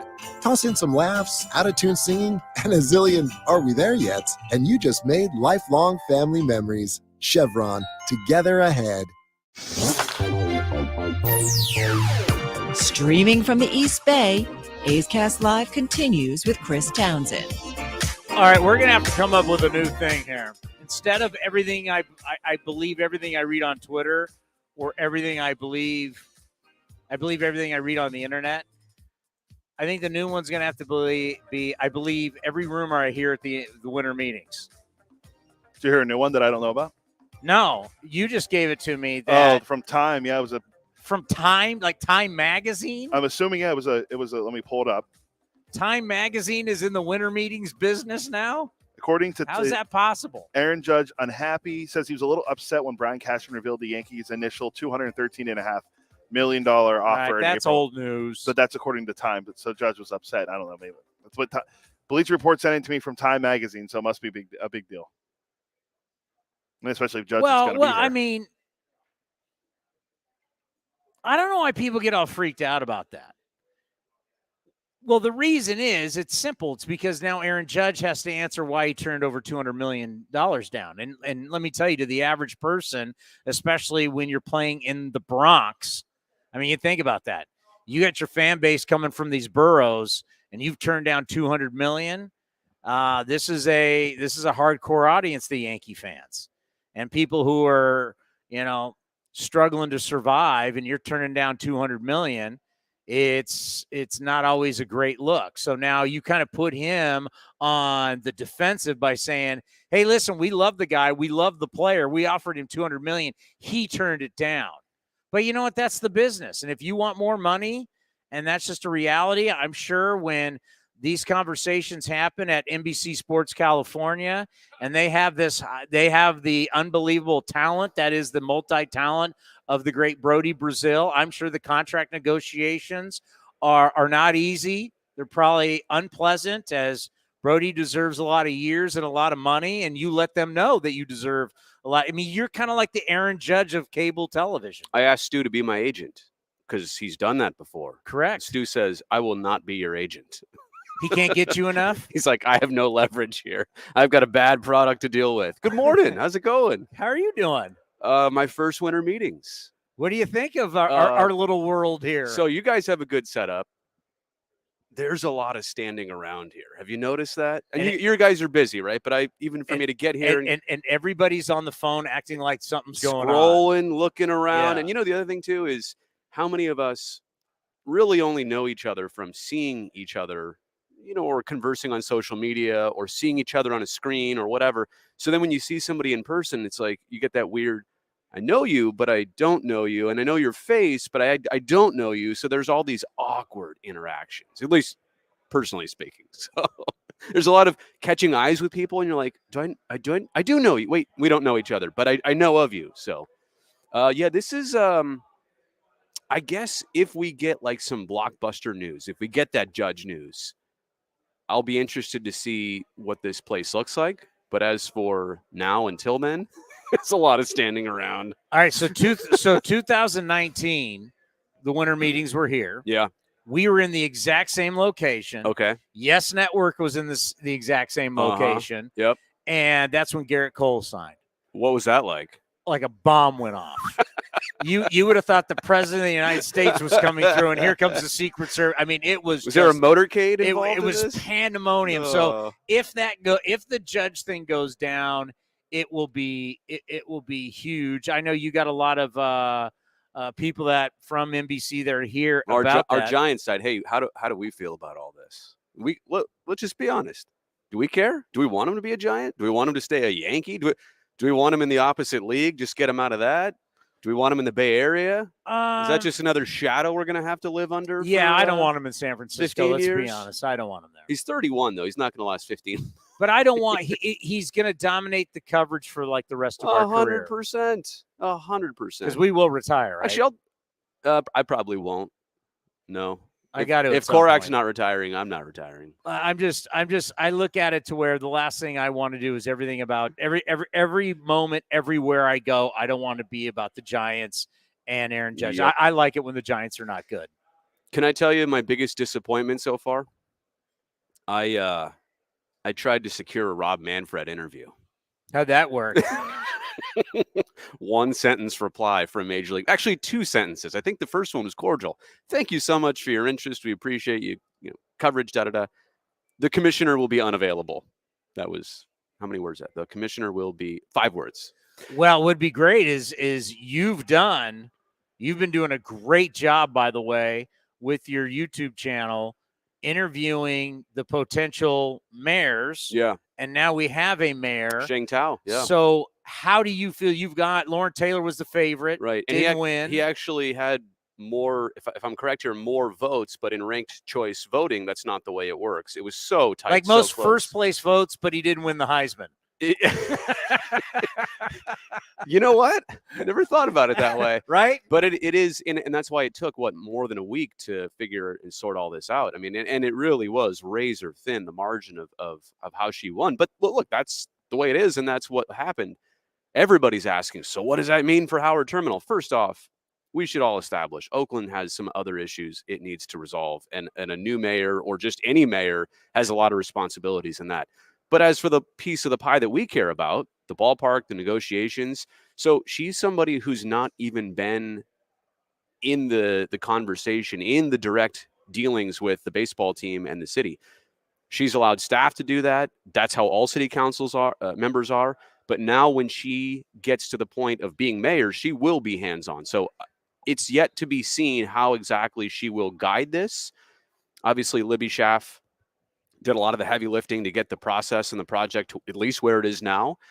I do think Sheng Tao is motivated to do this. I think Lauren Taylor was maybe a bit more polished on what he said, how he talked about Howard Terminal versus how Mayor-elect Tao has done it so far. But I don't want to take anything away from her motivation to get a good deal done and to get good things happening in Oakland. So it's a different thing than what we've been used to, but it's not a bad thing.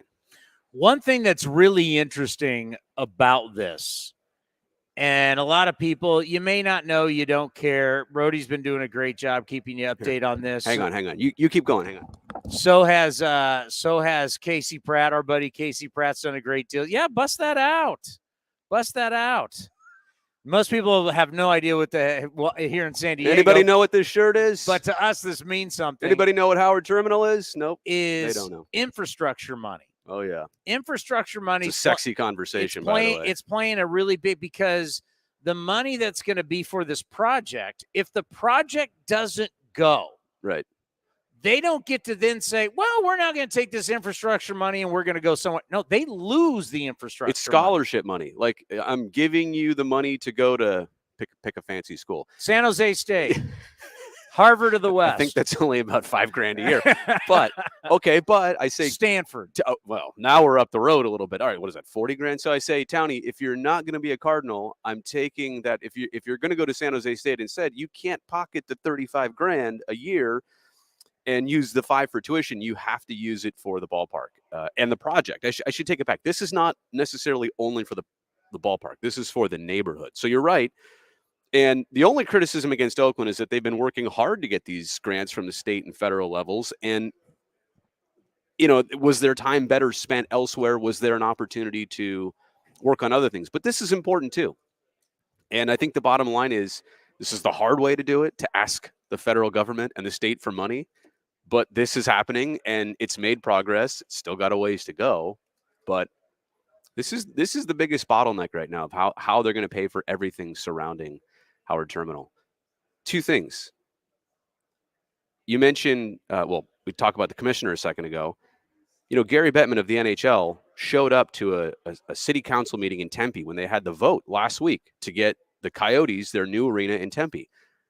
I'm not going to put all, and this is the reason why I wanted to talk to Commissioner Manfred.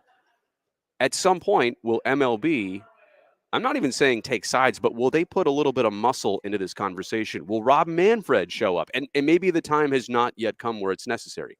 Will he show up to an Oakland City Council meeting? Will he promise the city, perks that baseball can give, an all-star game, of this or that over the years, just like Gary Bettman did?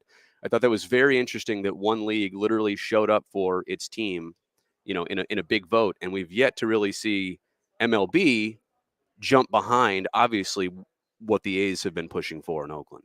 That's a great point, because they've kind of been we're going to talk to the national media. Well, we're going to kind of let you know, but where are you in this fight? You've secretly, right.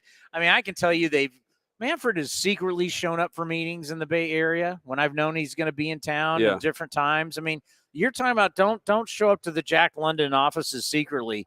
Show up. Put your face out there. Show up to a meeting. It's kind of like, go back to another issue, and this was obviously not him as the commissioner, but baseball and steroids. Did they not know things were happening? Did they just go, we'll just look the other way? And I feel like right now, with Howard Terminal so far, hey, we're gonna pressure you. We're gonna say, hey, we need you in Tampa to get your stuff straight. But we're also not going to tell you what to go, where to do. We're not going to help you. We're just going to say, you take care of it. I would love to see, their input, their influence on this. I walked by Petco Park yesterday, and I don't know why it never struck me before. If that place didn't get built in the early 2000s, would the Padres still be in San Diego? Like, Jack Murphy was falling apart. What does that remind you of? San Diego lost the Chargers. San Diego lost a professional basketball team. What does that remind you of? San Diego and Oakland, different in many ways, but sporting-wise and what they did to keep the Padres. And now you walk around there, and they only got their first real good season in that ballpark this past year. But ever since then, the atmosphere has been electric. Look at the buildings and condos and development that's gone up. I mean, it literally is a blueprint for what Howard Terminal could be. And it's crazy. I mean, I've been talking about this for months now, but when I just came down here and walked the neighborhood again, I hadn't been down in, a couple of years. But it struck me all over again. Like, we're looking at literally the blueprint right there. Yeah, and what people need to understand, too, is that, it's a fight, because down here in San Diego, there was opposition. It was 2 years.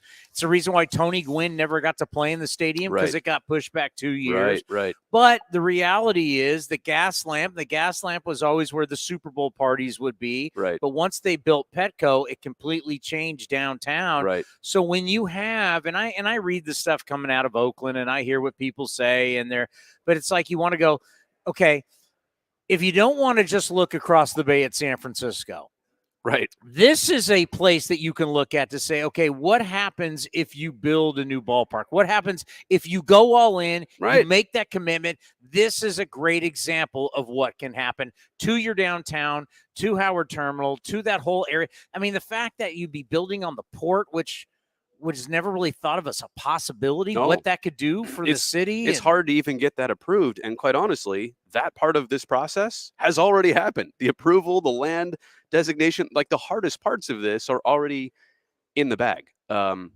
know what else Petco Park has right next to it?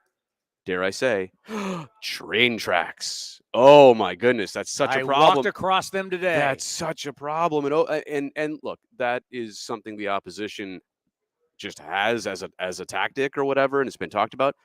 I crossed them too yesterday, back and forth. I mean, they literally built that ballpark within a baseball's throw of a full rail yard over there. So if it can be done here, and it's lived on for almost 20 years now, I'm pretty confident we can build a replica, an even better replica. It's almost like we need to get a bunch of Southwest flights for everybody in Oakland and bring them down and say, look at this. No, seriously. This is what we're talking seriously, about. I made a video yesterday. It's going to go up on NBC today. I did a walking tour, and I'm not here to say that I'm rehashing all my material from the video, but please promote. This is your audience. No, I'm not this even. audience no, loves you. I just want to give You're Brodie Brazil. I'm trying to give you the best thoughts and content and perspectives on it, and that's what this is, right? You're right. This needs to be shared with people back home. Like, they need to be reminded of what, while we're here, while baseball is here, they need to be reminded of what could be possible and like what it looks like when it's done. Because right now, what we've seen renderings, we've heard this, we've heard that, aerial shots, but like, let's see what it could look like when completed. Going back to my time with the Raiders, and I always dealt with this, and I say this a lot now with the A's, is, when there's a lot of naysayers and a lot of people tell you why it's not going to be a good deal, I always think about, tell me why, if the team leaves, how it's good for the city. Like I said before, do you think the Padres, you know what else I saw on this date in like 1974, the Padres almost went to Washington? I don't even know this story. And 1974 was way before, Qualcomm, Jack Murphy was outdated. But like, had the Padres not been able to secure this spot, are they still in San Diego right now? Are they the Vegas Padres? Did they go to Montreal, right? Well, at one point, the Padres, the Las Vegas Stars, were the Padres long time, I should say. Yeah. AAA team. Yeah. No, I mean, it's like they've kind of lived what we're going through right now. So, yeah. And you know where you can also put that too? I mean, not too long ago when they were talking about getting rid of franchises. Remember, they talked about Minnesota. Yeah, contraction. They worried about Seattle. I mean, look at T-Mobile. We will always remember Safeco. It's just not San Diego. It's just not San Francisco. Right. It's Minnesota. It's Seattle. It's all these different cities where you've built a ballpark. It has not failed the community. Right. Yeah. Show me an example of where it went wrong. Now, it's gone wrong, I think, in the way some governments pay for it. They regret. I mean, but that's that's on our table right now. We're preventing against that. Like, that's the whole part of this process, is so that there are no regrets for the city of Oakland, right? To your point, yeah. As it's built out, show me an example of where it went wrong. There's not one.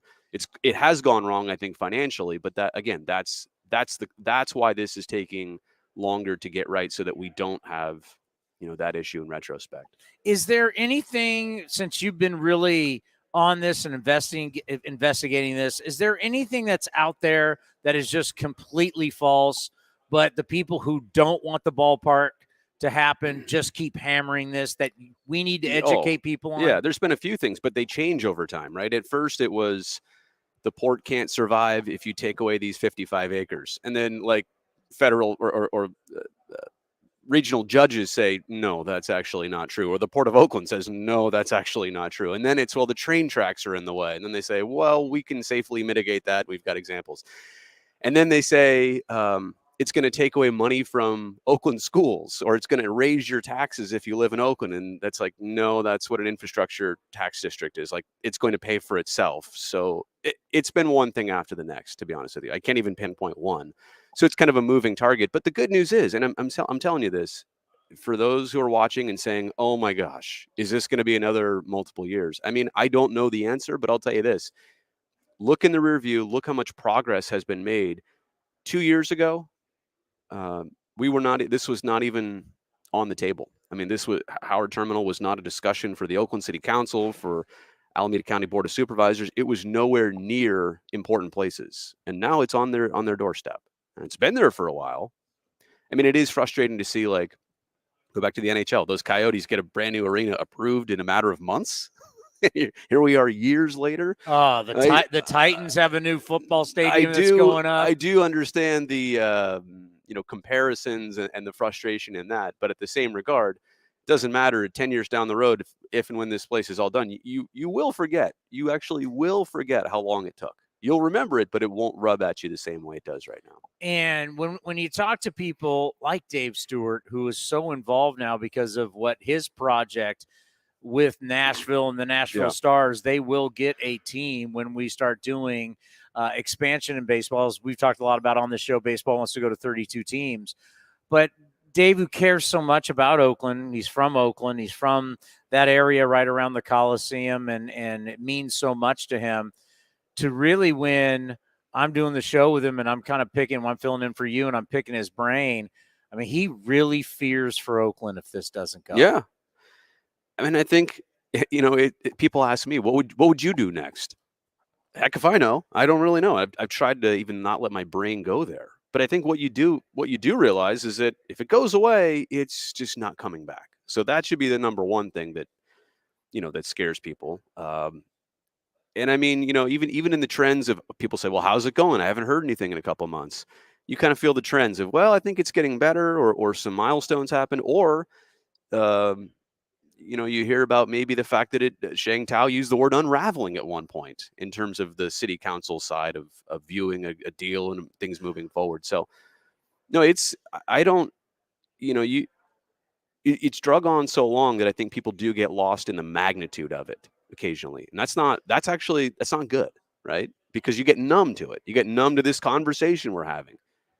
I mean, imagine if it doesn't say Oakland there on our backdrop anymore. Right? Like, yeah, that's a possibility. It's a real thing. I lived it. I was like the last Raiders person. I had the last Raiders show. I was working for the team. Right. I did John Gruden on TV. I was the last dude. I bet you Cody will go to Las Vegas. I bet you he'll go. He looks like a Vegas guy. Believe it or not, actually, no. I've never gambled. I'm cheap. So money. I didn't say you. I just said you look like a Vegas guy. I mean, I could buy a house. I will say this: my wife would be happy. We could buy a house for a lot cheaper there. Yeah. I mean, we're pro team. We go to Vegas. We go to Vegas. You'll be penthouse on the Strip somewhere. Fans can't fault us. We work for the team, right? I mean, it is what it is. If the team's here, the team's here. If the team goes to Vegas, we go to Vegas. It is what it is. But we want it to be when I say here, I mean Oakland, not San Diego. I know what you're saying. But I mean, that's the tough thing for us. I mean, it's like something popped up on your timeline though that I went back and watched, and I believe it was from opening day, where we still call Libby Schaff mayor, right? Yeah, she's mayor until January, I think, when Sheng Tao is inaugurated. Okay, so it was opening day. Her and Dave Cavill raised the flag. Yeah, right. And you did the interview.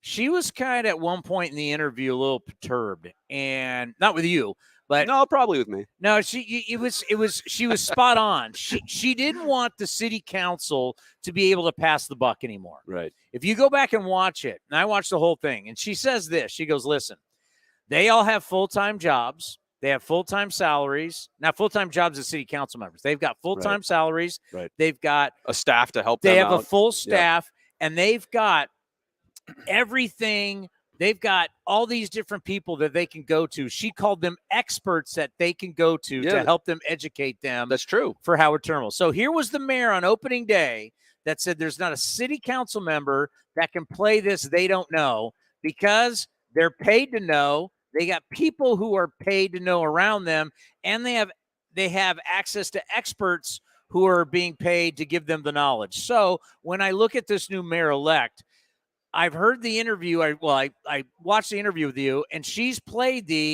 I'm not saying she's bad or good or what.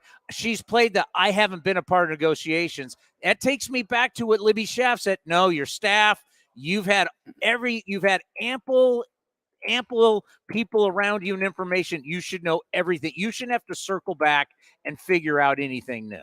I'll stand up for Mayor-elect Sheng Tao. The council members are just not part of the hands-on, like we're in the room where it happens in the moment. They get updated on everything. Of course, no, and she's not saying, Mayor-elect Tao's not saying, I don't know where this is at. She's just saying, up till this point, I can't give you a firsthand account of like what's really going on, what it's going to take to bridge this gap. I would also say too, I mean, as we are here on the team's network, I also want to say that, it's going to go both ways, right? The team and the city first have to come to a development agreement, and that's negotiations. That's not blaming one side or the other, but the team and an agreement is part of this as much as the city and an agreement are part of this. So that's what's necessary. But I think smoothing it over, and you're right, on the city side, there are obviously a few council members right now who are just flat out mediocre, if not negative, to the project. Yeah. And I won't even name them by name. If you follow this, you know who they are. I think it's they. I don't know if I'm talking singular or multiple sometimes. There's at least one. There's two. There's at least one. And sometimes there's a second. But and I'm not here to talk down. I mean, this is why you have a council. Not all of them are going to be your best friend in this or are going to see it your way or whatever. Or it's the way politics works. They are influenced by others to have their position. But I don't think the council, like, if we're grading, like, how have they done to get it to this point? Fair enough, right? A passing grade, but maybe and they're waiting for numbers. They're waiting for things to analyze at the same point. So I'm not gonna blame them, but yeah, it's hard sometimes to also balance what Oakland has on its table. Crime, school stuff, budget stuff, police stuff, housing stuff. So I am going to take their back a little bit and say it's not been easy. But then again, how do other places do this so quickly? That's probably the question. Well, she promised you that if she did win, she would do more video. You saw that part? Yes, I told you I watched. I made sure that I know. I ended it with her and Lauren by saying, now, just want to establish here, I'm a sports guy, you're a politician, but if we could be friends, it's going to help both of us. No, look, my thing in all of this is I'm pretty clear. Like, I have a stance. I'm wearing a damn Howard Terminal shirt here at winter meetings. Did anybody notice this, by the way? No. Probably not. You're right. They don't even know what it is. But these people do, and your people do. That's all that matters. I know. But at the same point, like, I want to help people understand what's going on. You're right. This is complicated. I favor the project. Even when I talk to a politician, the mayor, I'm going to let her know, like, I favor this. So my questions are going to be along that line, but also I'm going to be fair about it. Yeah. I don't want Oakland to do this and get screwed. And then, now we're all the bad people for decades to come. I just want it to work for everybody. And I know it can. Now, one thing that I thought about, and I don't know how many people watching this right now and are going to watch it and they're going to worry like me, is that when you see Brodie Brazil in San Diego during hockey season, you kind of go, what the hell's going on? Who's manning the ship back with the Sharks? Better question is, what's gone wrong with the Sharks' penalty kill? I look at Cody's ears perked up. Cody, what's your answer? I mean, they were number one for a while. They were killing penalties 91%. The next best team they were the best in the league, and they still are. Like, the Bruins were at 85 or 6. And then the last two games, 5 out of 6 periods, they allow a goal on the kill. It's just, it hasn't been good. Their season has been rough, but I'm used to that these days. Yeah, we're I'm mopping some things up lately. 102 losses in the baseball season, frustrating hockey season. We're having fun, though. This is fun. Oh, the two parallels could be Ace will get the number one pick tonight in the draft lottery. Oh, is that tonight? Sharks go get Connor Bedard. Sharks will get Bedard, and there you go. The Bay Area has 2 number 1 overall picks. You know what, though? Like, people have asked me, people have commented, like, it's been rough for you. How you doing with all this? And to be honest, I do care. But if this is as bad as it gets, I still love it. Are you still getting paid? Sometimes. That's why people are like, oh, my God, you went through a long season. Sometimes. Like, yeah, the paycheck's still the same whether you win or you lose. Look, the work is harder. Let's be honest. And I don't – people have said, well, is it – like, what do you guys talk about? I mean, that's us. How about you guys? You are on for hours and hours at a time. What do you talk I'm on until 4 o'clock today. What do you talk about when the team goes, on that rough of a stretch? Like, that's the cool part about it. There's always something compelling, and we're fascinated by it. We're, it just when you are what we are, you're never bored. You're never angry at it, even at its worst. So you got that going for you. Yeah, I don't know. So tomorrow's the next Sharks game.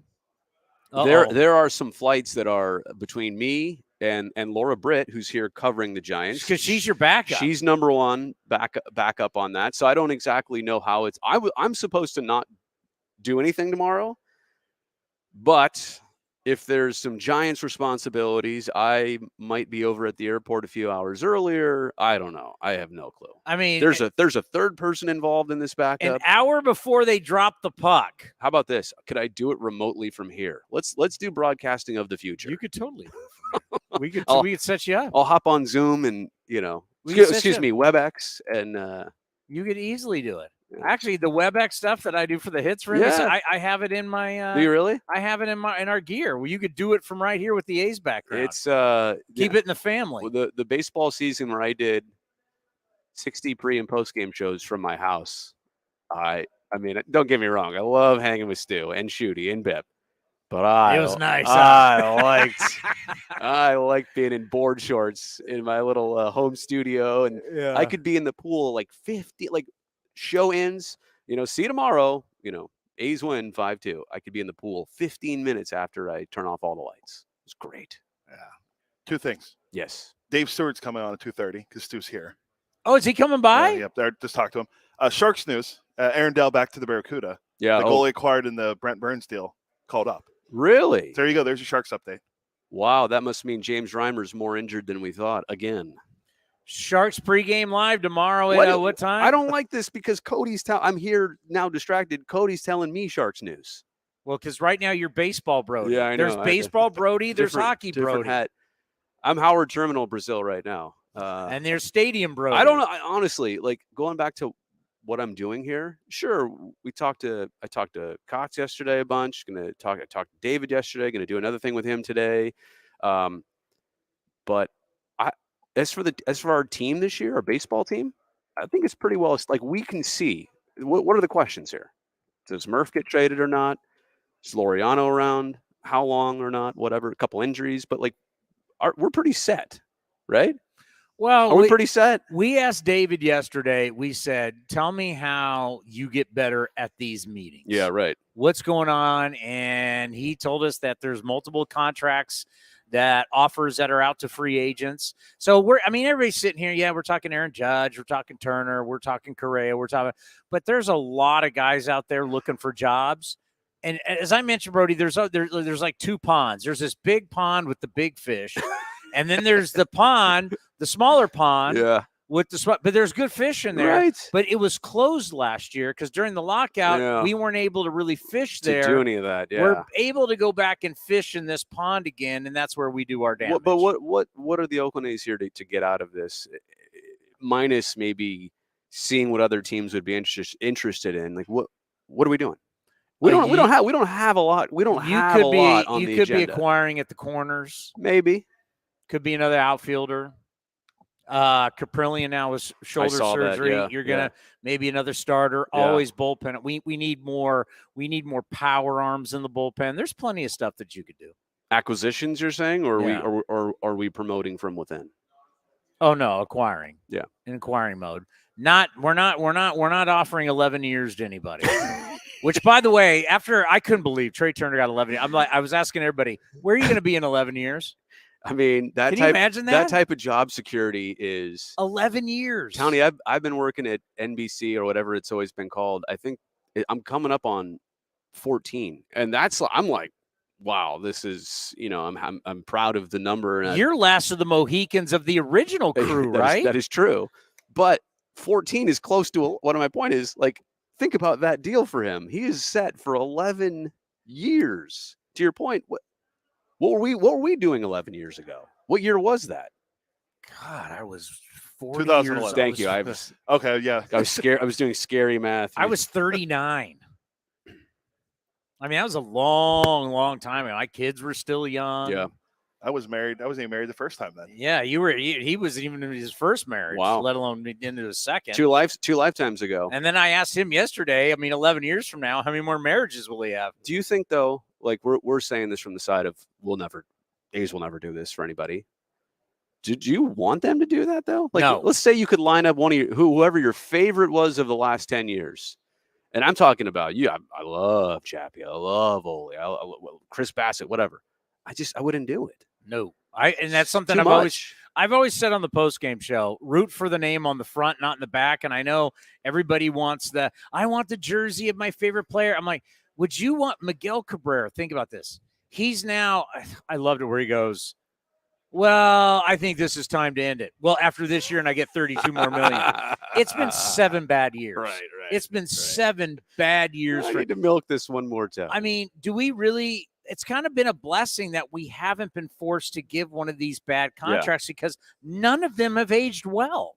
I mean, how much did the Rangers spend last offseason? And then I think a couple series where we were playing them, they were 5 wins ahead of Oakland. You know what I'm saying? Head to head. They're 38 and games I love, Marcus and Seager and all that stuff. But what you're looking at, you're looking at the spending versus the results, and it'll come for them. I'm scared, by the way, of this division. I know we are what we are, but man, this division is Seattle. I mean, you had a team that just got to the playoffs for the first time in forever. You still have Trout and Ohtani down there. You've got the Texas teams but that SOB Verlander's gone. Yeah, that's a good one. Don't have to deal with him anymore. Just get out of the league, buddy. Get out of the league. So. Well, welcome to our little baseball geek world. Yeah. Your first time involved in it, probably your last. Should I go stand around somewhere? I feel like go in the lobby and get on your phone and look around and act like you're talking to people. Can I be honest? It's a bro fest. It is the broest of. Did you see the bar last night? I walked past it and I was like, nope, not for me. I commented to somebody that was like a frat party. That was. Hey, Cody, did you see? I ran into John Boy. They're right down there. Oh, really? Yeah. Yeah. I saw them numerous times last night. Yeah, we were talking about.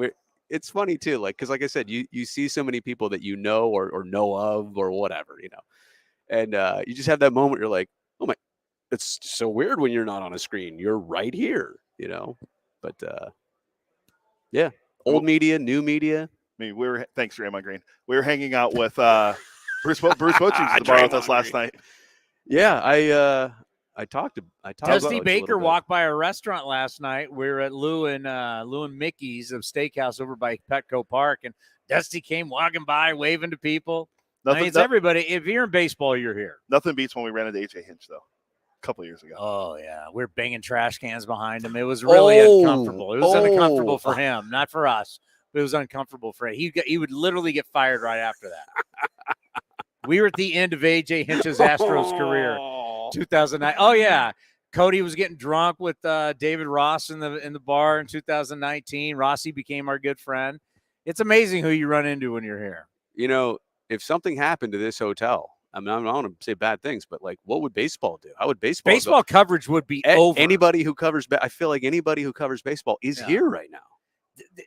This is a high profile security event. In the baseball geek world, this is everybody's favorite event. They like this better than the World Series, the All-Star game. Can I just tell you though that's kind of why I don't like it. Yeah, it's not really for you. It seems like there's just so much not politicking, but glad handing and people are searching for jobs. I know. I kind of sense that. And you know what this is like? This is what it's like. Have you ever covered a Final Four? No. No. Okay. No. This is exactly what you're seeing here. Is the exact same thing as the Final Four without the games. Because at the Final Four, what an event. That's like their convention. Everybody at the Final Four, all coaches are trying to get jobs, and you're trying to get into the industry, and you're trying to. Yeah. That's what this is. And I like the job fair. I respect the hustle. I really do. But I don't know. And maybe I just passed. I don't know. Maybe my younger years, I would have been part of it. Well, you've been working for the same company for 14 years. So I don't know. The rest of us got to move around. Nowadays, no, I'm just saying nowadays there's a better way to maybe not, cold drop in on somebody's conversation. Like me and you were talking, and then all of a sudden, because I saw this, somebody walks right in. Hi, I'm so-and-so. Nice to meet you. I want to, here's my card. Here's my demo reel on a USB drive. Here's what it's like. Whoa. I don't know. Wait, that happened to us today. Some young really? He wasn't in college. I think he was out of college. Came up to Ray and trying to get a job for Ace Cast. He was trying to get how to get into the industry and work for us. If I'm even know what Ace Cast was. I don't think so, but I think he wanted the job in pro sports. And he saw us. He goes, he did a seminar or something yesterday, and they talked about how we were here. Ace Cast was here. They mentioned us by name. So he came up to look for us. We've actually become like the darling of the industry. Got the #1 baseball podcast, right? So, and a lot of people in the Bay, it's funny. It's like when we're here, everybody, we walk through the lobby, people know who we are. back home in the Bay Area, there's a lot of people who they're just, they don't get it. Like in the baseball world, we're kind of like the hot new thing. Hey, keep plugging away. You're ahead of your time. You know what it is? You're ahead of your time. Well, keep my name and keep my resume. You have my resume still, right? Cody? Yeah, it's around. John, I think I could talk to my boss. He might know who you are. Yeah, you guys wanted the Aaron Judge update from John Heyman? Is he here? Is he not coming now? Is he here? Giants are in with a big offer to Judge, believed to be $360 million neighborhood, but the assumption belief among rivals is that the Yankees remain the favorites. Yankees are hopeful, but say they still don't know. Did he tweet that from down the hall? I think so. I mean, this is 10:54. This is literally right now. Ken did that? This was John Heyman. Oh, John. He also reported that Trey Johnny, Turner's deal was $342. Where are you, Johnny? What? The Padres offered Turner $342. Where are they getting this money? I know. How's it possible? I know. I saw that earlier. I heard you guys talking about that too. All right, let me. The thing here you asked earlier, yeah, Judge going to the Giants would be a awful nightmare for us. It sucks that we have to look at it that way. I couldn't care less. It would take all the coverage. He's not going. Is he alone? Let's say they get him. What's going to happen there? They're going to sell a bunch of Judge hats. They're going to have a Judge's Chamber thing somewhere in left center. I don't know. They'll whatever. have a giraffe hat, a panda hat. They will market the living you-know-what out of it. And then, are they going to win the West this year? No. They have a good team to put around them? No. I mean, they still have Buster, right? No. Brennan Belt's good to go next year, right?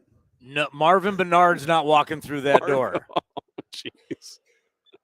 All right. And even if Rich Aureli is his best friend, Richie's great. I feel like Rich could still do it. He's got soft hands, Colleague at NBC. Yeah, I love Richie, and it just goes to show we cross boundaries here.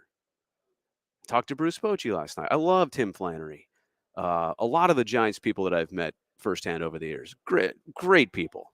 But I hate them. The aura that surrounds them, and going back to the Judge thing, like this would be this. I feel like the finger would somehow be pointed back at us. I say us like we're on the team or something, but Yeah, we're the ones that cover. No, there's no question. You guys don't do that. Well, yeah, we'll never have, and then never will. And like all the coverage, especially like where you work, because I do A's, where you work would all be it's even more Giant centric, would be even crazier. Yeah. Thank you for saying that. I'll say it for you. Thank you for saying that. I'm just the backup. Chris Townsend just said that. I am just sitting here. They expect me to say. Oh, wait, they can see me. Well, I don't think they're ever going to call me to do Giants pregame live.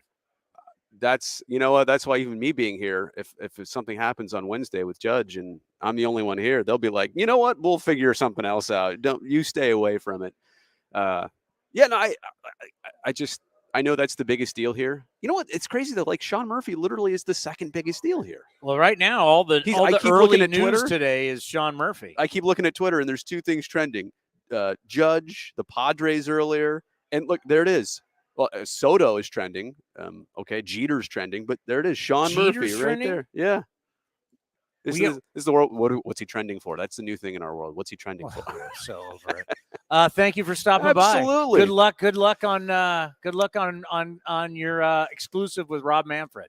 We can't wait to watch it on your YouTube channel. I got shut down. Wait, is he having a press conference? He was supposed to be doing something right in here, so if you hang around, you might get him. Right now? Just tackle him. That's what I was. No, I was going to go ambush him. Like, it'd be great right now. All right, I'm going to go do that. The great Brodie Brazil. Thanks for the info. Appreciate it. Up next, we're going to talk to June Lee from ESPN. What is he hearing right here from the winter meetings? It's A's Cast Live. The Coliseum has gone by many names, but none better than the Last Dive Bar. Hi, everyone. Ken Korak here, and my friends at Last Dive Bar are helping us celebrate our longtime home. Last Dive Bar has the most unique merchandise for all Oakland baseball fans. T-shirts, sweatshirts, the Ray Fosse line, and my personal favorite, the lights have taken full effect. Visit their website at lastdivebar.com or follow them on social media at Last Dive Bar. All proceeds are invested back into the A's Community Fund and their affiliated charities. Go to lastdivebar.com. That's lastdivebar.com. The Oakland Athletics begin spring training on February 25th. Now's the time to make plans to catch us in Mesa, Arizona, and enjoy the sunshine of your family and friends. Buy your tickets early for the best seats at the lowest prices as your green and gold take on the Giants, Dodgers, Padres, Angels, and more at Hohokam Stadium. And Tony, it's a deep drive to right in the corner. Gritchick going back. He'll turn and watch it fly. Get your tickets at athletics.com/spring. That's athletics.com/spring. This is Chris Townsend for the Chicken Pie Shop of Walnut Creek. Great news! Our indoor dining is back, along with our beautiful patio dining. Come taste our world-famous chicken pie that has been served in Southern California for 83 years. The Chicken Pie Shop of Walnut Creek has one of the most dynamic menus, plus a full bar. Pot pies, gourmet burgers, sandwiches, salads, flatbreads, and more. Don't forget, we still do takeout and delivery. For all the information, go to chickenpieshopwc.com. That's chickenpieshopwc.com.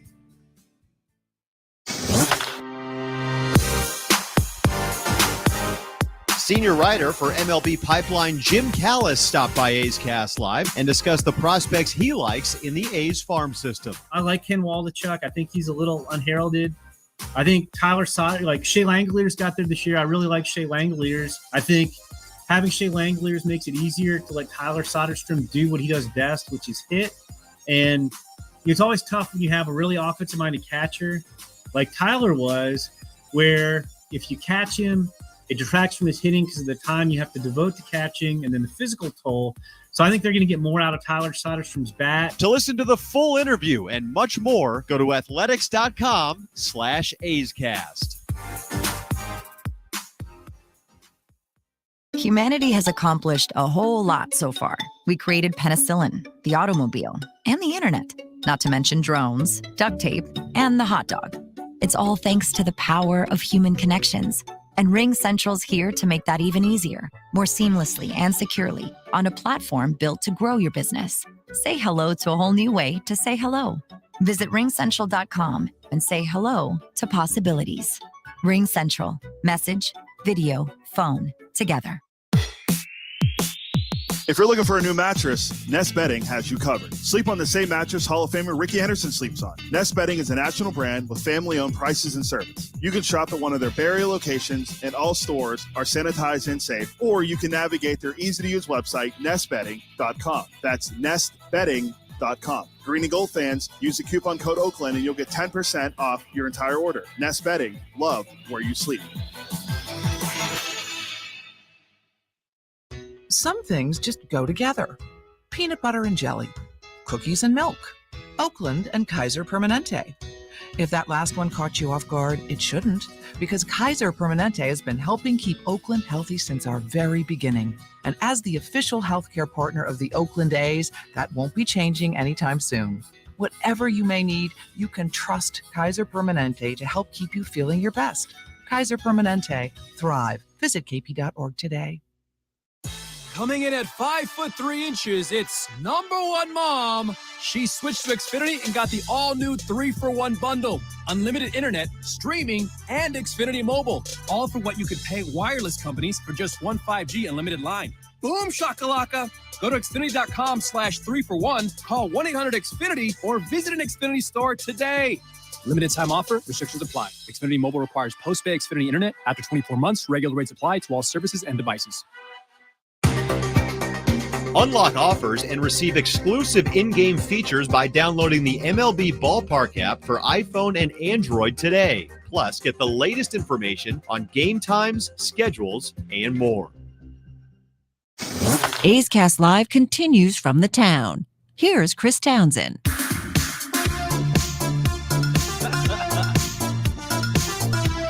All righty, we got June Lee here from ESPN. As you know, he breaks news all of the time out of New York. And you're here specifically, we're talking Yanks, we're talking Mets, and we're talking Red Sox. How are you? I'm good.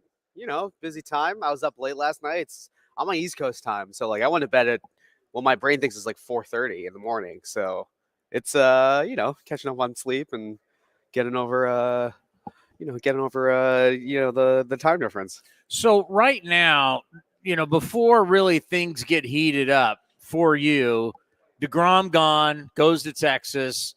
Verlander replaces him. It's like we're getting the band back from the 2013 Detroit Tigers. In Mets world, has it been DeGrom out, Verlander in? I think that there's been a sense of anticipation with the Mets that DeGrom leaving was a very real possibility. And I think that we saw that him not going to the Mets and even giving them an opportunity to match kind of showed his mindset in terms of how he was approaching the process. Unless the Mets were going to completely blow him away in terms of the financials, it seems like he was pretty set on leaving at this point. And so it's a situation where the Mets were going to put a limit on how much money they were willing to spend on Jacob deGrom because of the injury situation and the fact that they want to win right now.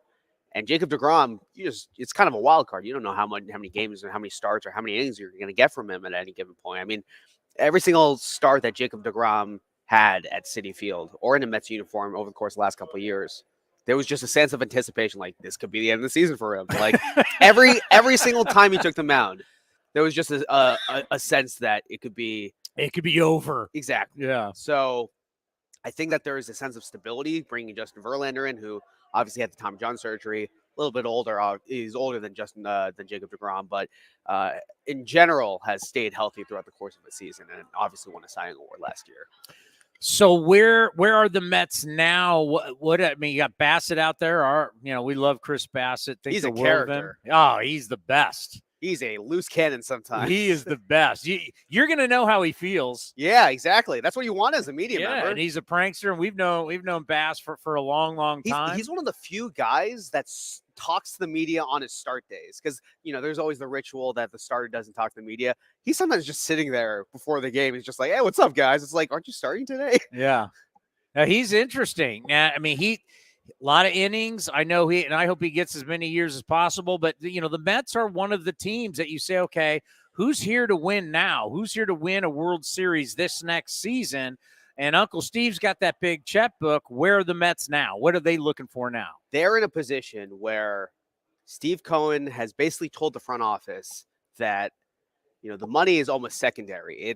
Is this team good enough to win? And is this player going to help us to win? And at this point, he has so much more money than every single other MLB owner that him blowing past the luxury tax is not really concerning. I mean, Billy Epler talked to the media yesterday and said that there's a number where they want to stop. Obviously, like this isn't an endless, pool of money that they're going to spend on this team, but they have way more flexibility in terms of the aggressiveness they can go after the guys that they really want. I mean, you're seeing just the Justin Verlander contract by itself, got $42 million a year. That's way more money than a lot of industry people thought he was going to get. And that's because Steve Cohen, when he sees a guy that he wants and Billy Epler identifies that guy as someone who can help them win a championship now, he's going to be willing to put up way more money than anyone else. All right, let's go to one of my favorites, because it's just when it first happened, when Dave Dombrowski left and they brought in Chaim Bloom, I thought, all right, this is what everybody's been trying to do. They're trying to play money ball with money. And the thing that has always bugged me about that is the fact that it's not like Billy Beane wanted to play money ball. He had to, right? Yeah, it's how he survived, right? Yeah. And now all of a sudden, everybody wants to like Bogart it and act like they're doing it and they're smart like him. Like Billy Beane had to do it. And then all of a sudden, now it's been a few years. Mookie Betts is gone. You think about Xander Bogaerts is out there. And the Red Sox, what are they? What are they trying to accomplish? Do they still want to win? They just look cheap now. They got the highest tickets in baseball. They've got plenty of money to spend. Rumors out there that ownership cares more about their soccer with a Liverpool or whoever. Yeah, Liverpool. I mean, they have the Pittsburgh Penguins. They have Roush Fenway Racing. They're in the talks to potentially buy the Washington Commanders. There's been talks about them with LeBron having the expansion franchise in Las Vegas with the NBA. So there's a lot of things going on in Fenway Sports Group right now. Oh, what about the Boston Red Sox? what about winning games with the Boston Red Sox? So I think this all has to rewind back to the Mookie Betts trade. And, Chaim was given a bad hand in that, like, he inherited a team that, from a financial standpoint, given the situation with the luxury tax, they felt like they had to trade Mookie Betts to get salary relief and just generally build towards the future and keep the future in mind in terms of building a sustainable team long term. That being said, that was 2 years ago now. Yeah. And who are you going to save that, the saved money that you got from trading Mookie Betts? Who's going to get that money? That's the question. And Xander Bogaerts is kind of the prime candidate on paper to get that kind of deal. He's a team he's basically the de facto team captain. He's a huge positive locker room presence. And on top of all that, he's probably going to age pretty well as a hitter. I mean, he's been consistent, more so than Carlos Correa, and has been healthy throughout the course of his entire career. This is a guy that I think is going to age pretty well, even if he doesn't play shortstop for the rest of his time in the major leagues. And they lowballed him. They lowballed him 2 years ago because they want to try to maximize every single dollar. And taking that mindset towards your superstar players, it has an effect on the rest of the clubhouse too. And it has an effect on in terms of just the culture of the team. And you talk to agents, you talk to executives around the sport right now, especially at the winter meetings, and there's this perception that the Red Sox aren't going to spend and that they are cheaping out. And that has an effect on whether or not players want to go there, because people want to go to the Mets right now because they know Steve Cohen's going to spend. He's going to do everything it takes to win. But with the Red Sox, they're like, if I go there, are they going to really, make a push at the deadline to get better? And all that's having an effect on, the way that players are making their decisions about their future. I mean, Tommy Kahnle was a guy that the Red Sox were in on, and he decided to go to the Yankees. I mean, they've lost out on a lot of relievers and smaller pieces so far this offseason. And it'll be interesting to see if that trend continues, but it's having a cascading effect in how they're able to actually build out their team. You start looking at the East. We're talking about the Yankees.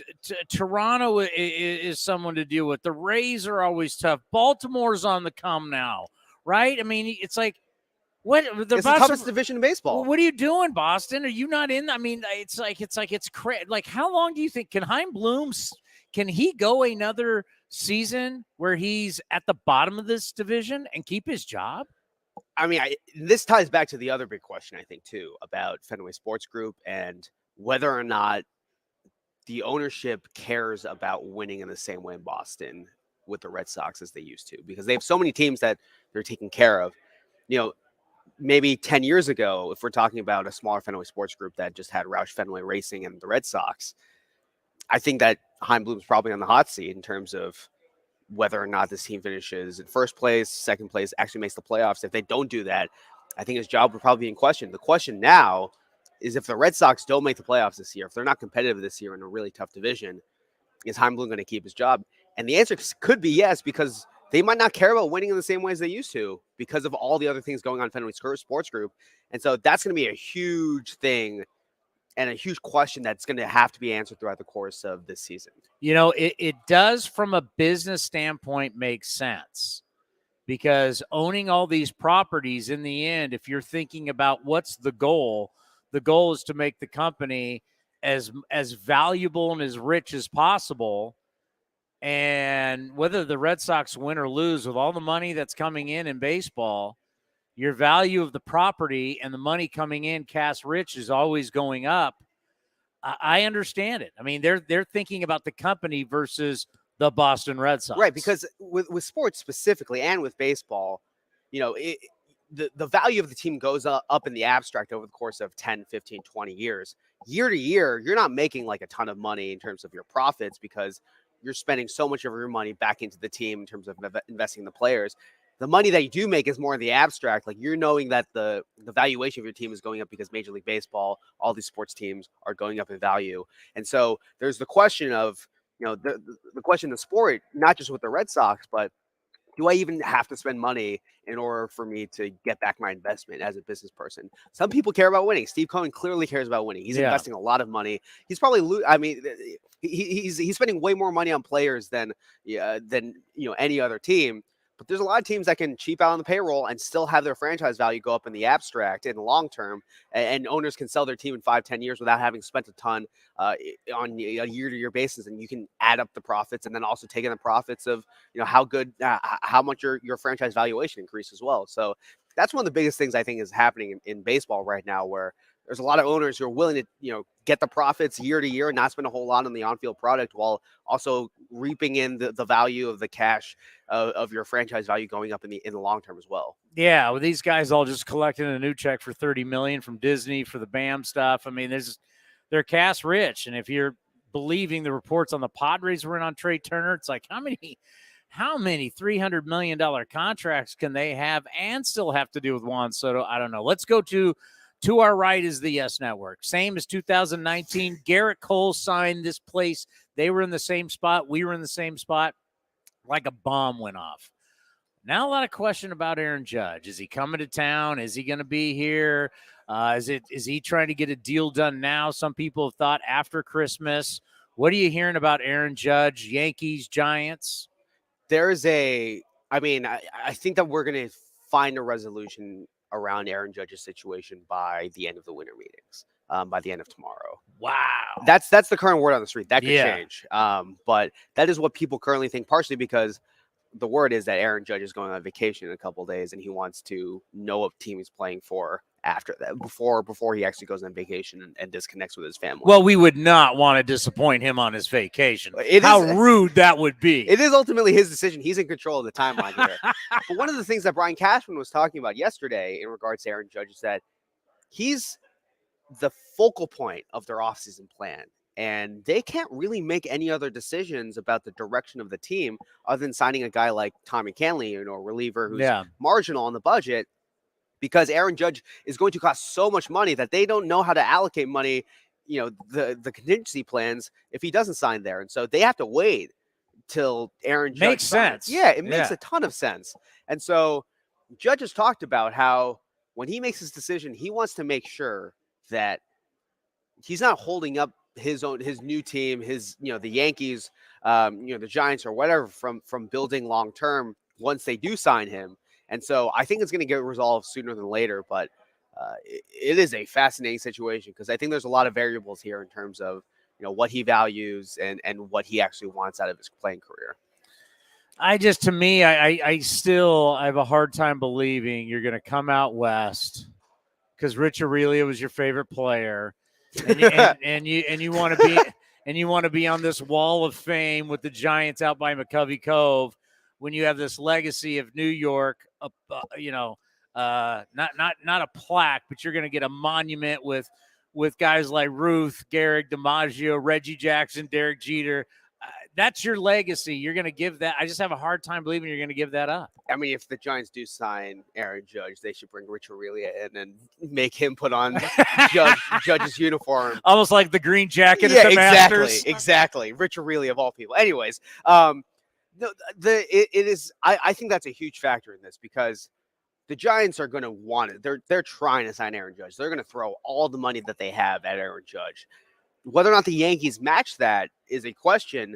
But then there's also the bigger question of how Aaron Judge makes his money in the long term, because the taxes in New York and California is kind of a wash. And so the question is, long term, from a marketability standpoint, does he want to be a New York Yankee and make the money that being the captain of the New York Yankees brings, being in the conversation with Ruth, Gehrig, Jeter, Mantle, DiMaggio, being among those greats for way past you die? Your great grandkids will know that you were a Yankee legend for life. Does that matter to him? That's a big question that we don't know the answer to yet. And on top of all of that, there's also even if the Giants do offer more money on an annual basis throughout the course of the contract, over the course of someone's lifetime, you're probably making more money from a marketing standpoint, from a legacy standpoint. That's a great point. If you're a New York Yankee. Yeah. If it doesn't matter that, that you make $40 million more over the course of 10 years or something. I'm just throwing a number out there, not sourcing anything.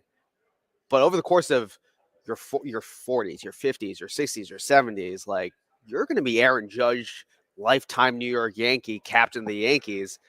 You're going to be able to be Joe Namath doing like arthritis ads when you're 70, 80 years old. I just saw one last night. We were sitting at the restaurant. I look up, Derek Jeter's doing some car ad. Exactly. And I don't think that Aaron Judge would have the opportunity to do that if he goes to the San Francisco Giants. You mean Giant? Him and Rich Aurelio won't be doing a Ford commercial together nationally. I mean, it's like literally, it's mind blowing to me. And of course, we can't stand the Giants, but it's like, you want to go be on like this wall of fame with like Hunter Pence and Marvin Bernard and these guys versus be in Monument Park with the Yankees? It's crazy. Yeah, and that's why for me, he's probably going back and forth in what he wants, but that's why I personally ultimately think that he's going to return to New York. That's not what I want as a Red Sox fan, because Aaron Judge leaving the Yankees would put that franchise in a total state of mess and chaos in terms of trying to build out their core long term.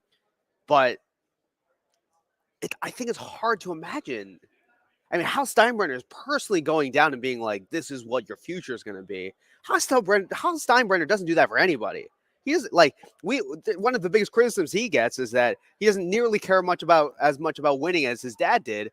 And he's making the personal effort to go sign Aaron Judge. And this is not even a Brian Cashman decision at this point. It's a Hal Steinbrenner. Is he going to be able to close this deal with Aaron Judge? You'll get this, and I don't think everybody watching this or listening to this will get it out west. But for me, if I am a Giants fan and you're like, oh, we got Aaron Judge is the greatest thing, what would scare me is that here you got a guy, as we'll say, playing on Broadway. You're playing on the biggest stage in your sport. It's what everybody's dreamed about.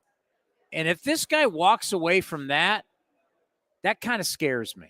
You walk away from wanting to be the guy, to go out west to, it's more money, but it's far low. I mean, no offense to us out in the Bay Area, but a lot of people, East Coast, are going to bed when we're starting our games. I mean, the coverage, everything changes. You want to step off the number one place to go somewhere else.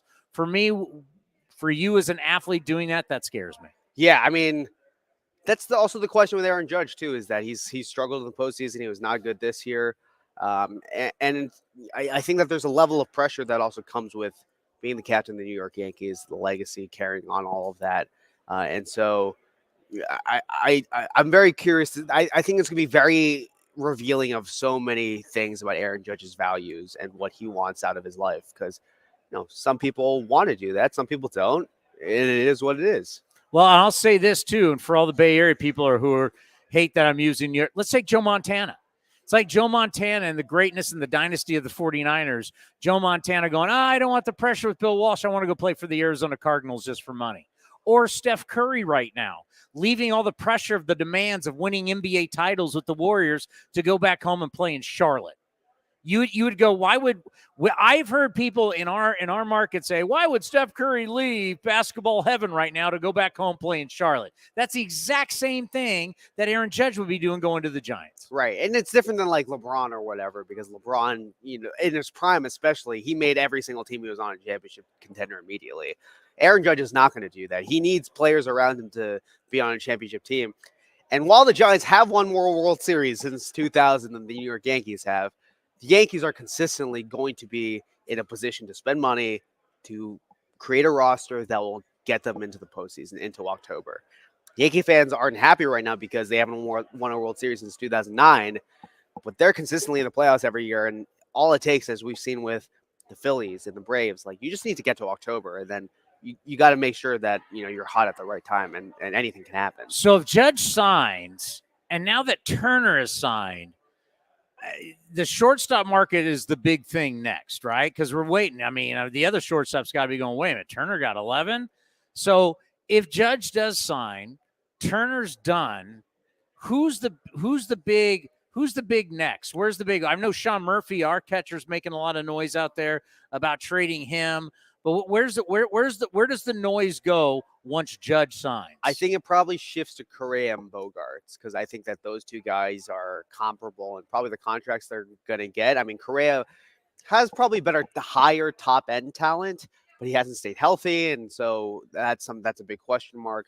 And then Bogarts, him where he's at. The Red Sox, we talked about this earlier, it is a pivot point for the direction of their franchise, whether or not they re-sign him and how they're going to continue to rebuild afterwards, because they kind of need to win now or the fan base is going to explode. And so I think that's where the focus shifts next, because I think the Red Sox are a really hot topic at this meetings right now. Yeah, as someone who grew up in Boston, it's not good. Yeah, it's rough. Yeah. Well, hey, thank you for the time. We always appreciate it. We love following you. I'm sure you got some stuff to break. So, have fun the rest of these meetings. Thanks for having me on. I appreciate it. Coming up next, Chris Russo, the Mad Dog, will join us right here on A's Cast Live. has gone by many names, but none better than the Last Dive Bar. Hi, everyone. Ken Korak here, and my friends at Last Dive Bar are helping us celebrate our longtime home. Last Dive Bar has the most unique merchandise for all Oakland baseball fans. T-shirts, sweatshirts, the Ray Fosse line, and my personal favorite, the lights have taken full effect. Visit their website at lastdivebar.com or follow them on social media at Last Dive Bar. All proceeds are invested back into the A's Community Fund and their affiliated charities. Go to lastdivebar.com. That's lastdivebar.com. The Oakland Athletics begin spring training on February 25th. Now's the time to make plans to catch us in Mesa, Arizona, and enjoy the sunshine with your family and friends. Buy your tickets early for the best seats at the lowest prices as your green and gold take on the Giants, Dodgers, Padres, Angels, and more at Hohokam Stadium. And Tony, it's a deep drive to right in the corner. Gritchick going back. He'll turn and watch it fly. Get your tickets at athletics.com/spring. That's athletics.com/spring. This is Chris Townsend for the Chicken Pie Shop of Walnut Creek. Great news! Our indoor dining is back, along with our beautiful patio dining. Come taste our world-famous chicken pie that has been served in Southern California for 83 years. The Chicken Pie Shop of Walnut Creek has one of the most dynamic menus, plus a full bar. Pot pies, gourmet burgers, sandwiches, salads, flatbreads, and more. Don't forget, we still do takeout and delivery. For all the information, go to chickenpieshopwc.com. That's chickenpieshopwc.com.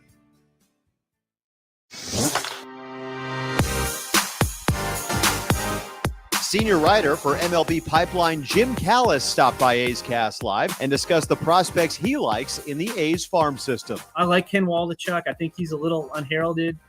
I think Tyler Sotter, like Shea Langoliers got there this year. I really like Shea Langoliers. I think having Shea Langoliers makes it easier to let Tyler Soderstrom do what he does best, which is hit. And it's always tough when you have a really offensive-minded catcher like Tyler was, where if you catch him, it detracts from his hitting because of the time you have to devote to catching and then the physical toll. So I think they're going to get more out of Tyler Soderstrom's bat. To listen to the full interview and much more, go to athletics.com/A'sCast. Humanity has accomplished a whole lot so far. We created penicillin, the automobile, and the internet, not to mention drones, duct tape, and the hot dog. It's all thanks to the power of human connections. And RingCentral's here to make that even easier, more seamlessly and securely, on a platform built to grow your business. Say hello to a whole new way to say hello. Visit ringcentral.com and say hello to possibilities. RingCentral. Message, video, phone, together. If you're looking for a new mattress, Nest Bedding has you covered. Sleep on the same mattress Hall of Famer Ricky Henderson sleeps on. Nest Bedding is a national brand with family-owned prices and service. You can shop at one of their Bay Area locations, and all stores are sanitized and safe, or you can navigate their easy-to-use website, nestbedding.com. That's nestbedding.com. Green and gold fans, use the coupon code Oakland, and you'll get 10% off your entire order. Nest Bedding, love where you sleep. Some things just go together. Peanut butter and jelly, cookies and milk, Oakland and Kaiser Permanente. If that last one caught you off guard, it shouldn't, because Kaiser Permanente has been helping keep Oakland healthy since our very beginning. And as the official healthcare partner of the Oakland A's, that won't be changing anytime soon. Whatever you may need, you can trust Kaiser Permanente to help keep you feeling your best. Kaiser Permanente. Thrive. Visit kp.org today. Coming in at 5'3", it's number one mom. She switched to Xfinity and got the all-new 3-for-1 bundle. Unlimited internet, streaming, and Xfinity Mobile. All for what you could pay wireless companies for just one 5G unlimited line. Boom shakalaka. Go to Xfinity.com/3-for-1, call 1-800-XFINITY, or visit an Xfinity store today. Limited time offer. Restrictions apply. Xfinity Mobile requires post-pay Xfinity internet. After 24 months, regular rates apply to all services and devices. Unlock offers and receive exclusive in-game features by downloading the MLB Ballpark app for iPhone and Android today. Plus, get the latest information on game times, schedules, and more. When Northern California businesses need some pop in their lineup, they call the bank rooted in the East Bay. Mechanics Bank. Since 1905, Mechanics Bank has been helping Bay Area and Northern California businesses find success and perform at the top of their game. See how they can make a difference in your business today. Call or stop by your local branch or visit mechanicsbank.com. Mechanics Bank, the official East Bay bank of the Oakland A's. Member FDIC and equal housing lender. A's Cast Live continues from the town. Here's Chris Townsend. Oh, man, this is just, I do love it. The winter meetings is absolutely fantastic. We have so much fun. So many different people that you catch up with that you haven't seen in a while. I know we've said that a lot, but it is true. And the Rob Manfred, I don't know what was said. We will see what's going on. But Rob Manfred has just talked to the writers. They are getting out as we speak. I'm sure we're going to be seeing tweets of what he had to say. So all the baseball writers, national writers, beat writers, right across from us, we're in this big room, and the commissioner walked by. I haven't seen him come out yet, but maybe Brodie Brazil will be able to tackle him and get a little word on what he thinks about the stadium situation with the Oakland Athletics. Coming up here in minutes, we're going to have the Mad Dog, Chris Russo, on, who's just getting done with his show. Cody went down to MLB Network, to their stage, to get Chris and to bring him over. It is shocking to me. It literally is shocking to me what is happening with Boston. And talking with June Lee there, just the fact that it's like there's no plan. And here you have one of the prominent American sports franchises, just not baseball, but in all of sports. They're the Boston Red Sox, for God's sakes. And the fact that they've got nothing, they got nothing. I mean, can you imagine? I mean, it's one thing. I know how angry our fan base gets. Can you imagine if you're a Red Sox fan and you're looking around and you're going, what are we doing? You have the most expensive tickets in all of the sport. And you're not doing anything, trying to get better. You're trying to go on the cheap. And that's what they did when they got rid of Dave Dombrowski and they won the World Series. And the next year they got rid of Dave. It's because they wanted to get more fiscally responsible, right? So they wanted to spend less money and still win more. So we're going to bring the Rays guy in because we wanted to see, can they do what LA has done? Friedman's been the one guy. Because we had, there's people who've been left Oakland who weren't able to make Oakland happen with a bigger budget. And that's the same thing happened with Tampa Bay. Because Andrew Friedman has been able to do it. He's delivered one World Series. I got a note on that, by the way. I ran into somebody that I know with the Dodgers. Oh, here's Commissioner Manfred. So Rob Manfred right now, the commissioner of the sport, has just walked out. What do you think, Ray? You think you go over there and tackle him? Not without getting tackled myself, probably. He has no security around him. You're a black belt in karate. Why don't you go up and just grab him by the arm and bring him over? Well, he actually, you know what? He takes a lot. Job. I'll give him credit. He takes a lot of heat, and he's got a pretty good personality. That's true. He takes it, and it falls off of his back. I mean, there's a lot of pressure. I mean, because essentially, as the commissioner of baseball, you work for the 30 owners. Mm-hmm. And all these guys are billionaires, and you work for them. And I can't imagine working for 30 different ownership groups because the thing that we have to realize now in our sport, and this is the same thing that people shouldn't be shocked. It's the same thing with the San Francisco Giants. It's the same thing with the Golden State Warriors. We were just so used to, like, Eddie DeBartolo owns the team, right? And now it's the York family controls it. Well, it's not all families now. That's not what it is. It's ownership groups. It's a group. It's a group of multiple people, and you'll have a managing general partner and Joe Lacob, but there's multiple investors. And that's basically, because it costs so much money to buy one of these sports franchises that for the most part, people go in as groups. And you have one guy who stands up for the franchise, and that's the managing general partner. That will be your Larry Bear of the Giants. John, that used to be Lou Wolf for us. It's Joe Lacob. And that's really what most sports are. I mean, it's very rare. I mean, because now with the way sports works, it costs so much money. You know, when you look at Steve Cohen, who's worth $16 billion, richer than him, I guess you go Ballmer, who owns the Clippers of all people. Ballmer's worth, I don't know, $50 billion or whatever he's worth, Microsoft money. Paul Allen used to own the Seahawks. And what did he own? He didn't own the Mariners. He owned the Seahawks. He owned the Trailblazers. And, you know, he had the Microsoft money. I mean, those guys, now you're getting but, you know, most of these teams are owned by guys. You know, the primary guy is going to be a billionaire, but they're not 16 to 40 billion. That's a whole different level of wealth. I mean, $1 billion to a couple billion obviously is money we will never see, and that's incredible. But then you have the wealthy upon wealthy. And when you're the commissioner, you got to deal with all these guys. And every single market has their wants and needs. Every single owner has, you know, you think billionaires are easy to deal with? Can you imagine corralling billionaires? You know, the one sport that's been great at it has been football. Football was brilliant. Football years ago got everybody on board. Let's all hold hands, sing Kumbaya, and work together, because we're the one sport that we can all be as one.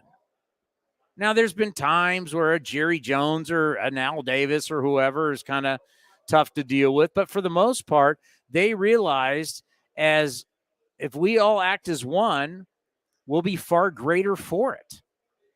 And that's why and it was easier for the NFL because they play once a week and all that kind of stuff, but it's been easier for them to do that.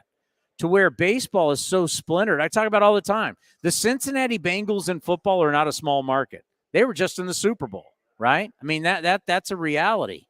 And you know, that is something that you know, has changed over the years. You know, you have different teams and different markets. So it's one of those situations to where they're all I'm trying to say hi to people at the same time. Come here and say hi because I'm distracted now. I just want to say hi. Good to see you live on the air. How's everything? Good to see you. So here's the deal. So like the Cincinnati Bengals are not small market in football. The Minnesota Vikings are not small market in football. No one's small market in football. There's bigger markets, obviously, but no one's a small market in football. So how are the Cincinnati Bengals not small market, but the Cincinnati Reds are? The Pittsburgh Pirates are you? No one would ever consider the Pittsburgh Steelers to be small market. Nobody. But the Pittsburgh Pirates are. And so that's the tough thing that the commissioner has to deal with. He has to deal with all these different people, and he has to answer to all these different people. It's a tough job. Now, they pay him well, but it's a tough gig. Back to my L.A. thing. I've been waiting to do this, and we got the Mad Dog supposedly going to be on his way over. He is coming. Cody said he is on the way. So, according to my source, someone who I know works for the Dodgers, man, you want to talk about crushed? Absolute. Like, obviously, you win 111 games. You have the season that you have. You don't expect to get bumped out in your first round. You just don't, especially by a team that you've owned in the San Diego Padres. The Dodgers have absolutely owned them for years. And that there was this sense of loss in L.A. that, according to the person that I know with the Dodgers, they're still feeling it. Like they haven't really been able to come to grips that they got knocked out by the Padres in that best of five. Hard to believe. Like, it ended like that. Like he said, going back up to L.A., because it ended here in San Diego, going back up to L.A. and everybody clearing out offices and clearing out stuff is something that that it was hard for them to believe, and it's still with them today. I heard that, and I went, yeah, you know what? I felt that way. I felt that whole, like, and I gave my whole thing about, you know, here you at the end of the last X amount of innings, You got all this money that you spend. You got all this money that you spend on front office, on very smart people, on technology. You spend millions upon millions. Andrew Friedman's probably making $8 to $10 million. The guy who runs your baseball operations. And then you go all the way down. They spend millions. And in the end, you got a bunch of guys on the mound who make $700,000 because you want to be smarter. You want to be so smart that you pick up guys for nothing and you turn them around. And it's just like, it's shocking. It's shocking the way the Dodgers went out. And that that here you got the Phillies and the Astros in the World Series, and they're sitting at home wondering, how did this all happen? How did we go from being this juggernaut, looking at this run differential, this great team, and you turn around and you got nothing? Okay, well, what are you now going to do about it? You've got the money. What are you going to do with the turnaround? What moves are they going to make? As you're hearing everything about the Giants and you're hearing everything about the New York Yankees, what are the Dodgers going to do as they've been in shock since that time? Well, folks, I got to tell you, it's now become like the highlight of our winter meetings the past couple of years because we haven't been able to see him in the last couple of years. He is the Hall of Famer. And we want to say congratulations. I appreciate that, Christopher. What a big deal. Chris Russo, the Mad Dog, congratulations. We're just not talking like a sports radio Hall of Fame, the Radio Hall of Fame. That was important for me. It's a big deal. I went out to Chicago there that weekend. I did not go to the middle three of the World Series because the Hall of Fame was a Tuesday night. I bought 3 tables. It's a very tedious night. There are 10 speakers. And it started at 7:30. It's a cocktail and dinner. It started at 7:30. Okay, I was the 6th speaker. I got on at 10:15. I mean, it took forever. And I was going to. They said 5. I had Stephen A. Smith do the induction. So they said, Chris, 5 to 8 minutes. They told me that the week before. Everybody went forever. I said, I told myself, I got 3 people here. I wrote a speech out. I got 3 tables here. I can't go 5-7 minutes for these people came all this way. So I did 17 minutes ad lib and got out. That's what I did. Well, I remember I enjoyed it. I remember when you were gone because Moses, your producer, who helps us out all the time here. I don't know if you know that. Moses is great. He's a great guy. And I was like, where is he? He's like, oh, he's at the Hall of Fame. I mean, when you get into our industry, you never really think about something like that because you think of the medium radio and how long it's been in the United States of America to that at some point in your career, you'd be recognized as one of the greatest in this medium that's got us through the worst of times. It's gotten us through wars, depression, what radio has meant to the United States, to this country, to the world. And to think that you got into that Radio Hall of Fame, was there time just to sit back and just go, absolutely. my God? Absolutely. They called me on July 25th. I had just lost a terrible tennis match in doubles and an inter-club match. I was all upset. I drove home. They called me and they said, Chris, we got good news for you. So, yes, that meant a lot. And I was very surprised. For my fans, it meant a lot. Yeah. For the Mad Dog Unleashed radio fans, it meant a lot to them because of the fact that they feel part of it the last 14 years at SiriusXM. FAN is going to be, that's where my chops at FAN. I understand that. But the fans at Sirius, it was very important to them. And they did, Sirius did a good job. They bought a table, and Sirius paid for all the expenses for folks to get out there. And the other thing is, Sirius did a 2-hour tribute the 5 days before that. And we did 2 hours. We had a lot of people on. People did clips and everything else. You know who led off the 5 o'clock hour live for 10 minutes? Letterman. You are good friends with Dave Letterman, yeah. If you get Letterman to do it, and he did a radio skit.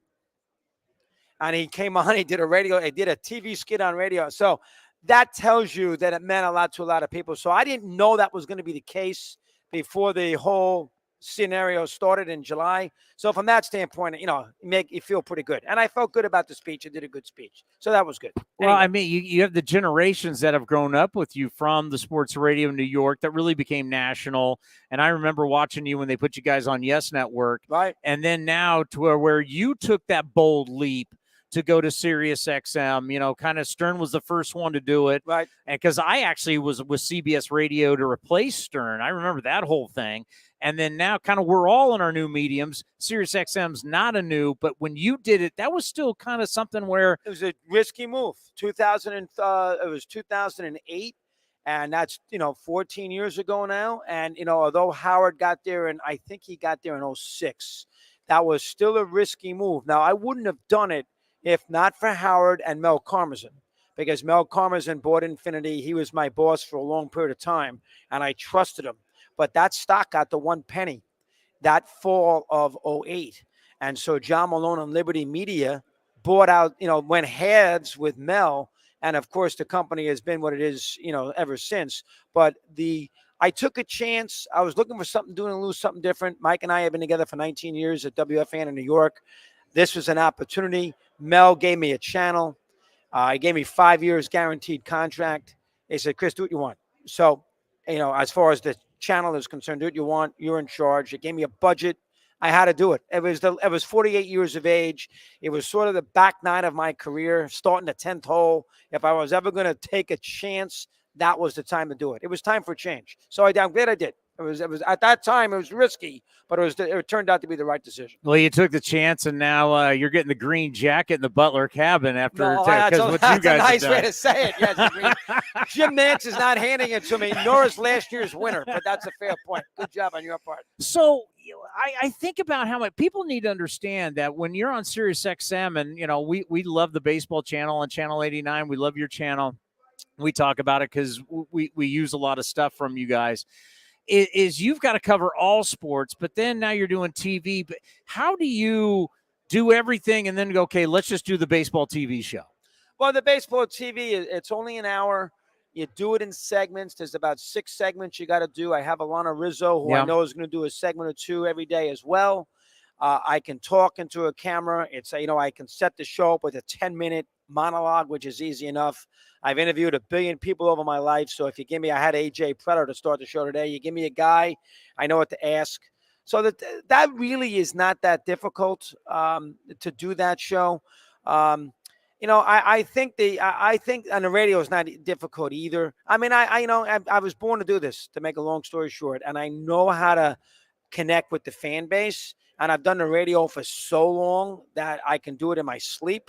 The TV is a little bit of an adjustment, but it's not as big a deal with the baseball because it's, not as much as it used to be, but it's still, my favorite sport growing up as a kid. I know the history of it pretty well, and baseball is very good with history. So I can break down the 68 Tiger Cardinal World Series. Yeah. I can break down the 51 Giant Yankee World Series, and I can break down the Yankees in 26 losing to St. Louis.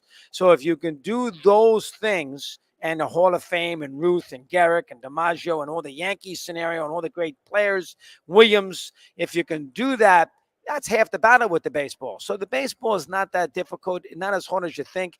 Now, I say this. Every day in the wintertime, it's a little trickier because remember, you're doing 220 shows a year. And that show is not just during the season. It's during, once that season's over and the World Series is over and this is over, this is over when? Tomorrow. So I will have basically between December, let's say the judge signs, we get that out of the way. Let's say I'll go from like December 15th to March 15th with not a lot going on. And that's a lot of shows. So that is when it becomes difficult because you got every day for an hour for 3 months with no baseball. So that's when it becomes a little tricky. But overall, it's the gift of the gab. If you have the gift of the gab, you can do it. So I'm okay with it. You are the best guy to ask. Obviously, everything in New York and also being a Giants fan, I've been saying this. All right, all this stuff with Aaron Judge. You can tell me all you want about he grew up liking Rich Aurelio. I start thinking about the Wall of Fame. You want to be on the Wall of Fame with Hunter Pence and Marvin Bernard? Or at the end of your career, you want to have that monument with those guys you just mentioned, Ruth, DiMaggio, Gehrig, Reggie Jackson, Derek Jeter. I can't imagine leaving Broadway, leaving the #1 show. I agree. I respect San Francisco. It's our market. I'm actually kind of crapping on where we live, but I'm like, you want to be on the wall with Hunter Pence and hang out with Rich Aurelio, or you want to be a Yankee, which changes not only your life, but your kids, your grandkids, your grandkids' kids. There's only one Yankees. That was what I was thinking throughout the offseason.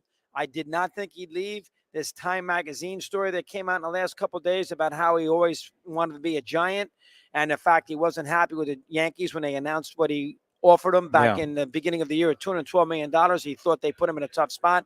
So based on those two comments, I'm a little less confident that he stays with the Yankees. But you're right overall. The Yankees, there's no baseball franchise like the Yankees. He just hit the 62 homers. It's Yankee Stadium. The fans love them. They're in the playoffs every year, which the Giants you cannot say. I know they won 3 championships, and the Yankees haven't done that since the Giants won the 3, but the Giants are sort of good one year, bad the next. The Yankees are good every year. I still lean the Yankees, but I'm a little less confident now based on what I read in the last day or so on the Time magazine. A little less confident. Who are the Boston Red Sox Yeah, now? that's true. They got to spend some money. I mean, Bogarts and Devers, Phillies are out of the Bogarts issue now. We all thought maybe that was a possibility with Dombrowski. So that could be a situation that now is out of play, which helps Boston. But the Red Sox got to stop treating their franchise like it's the Tampa Bay Rays.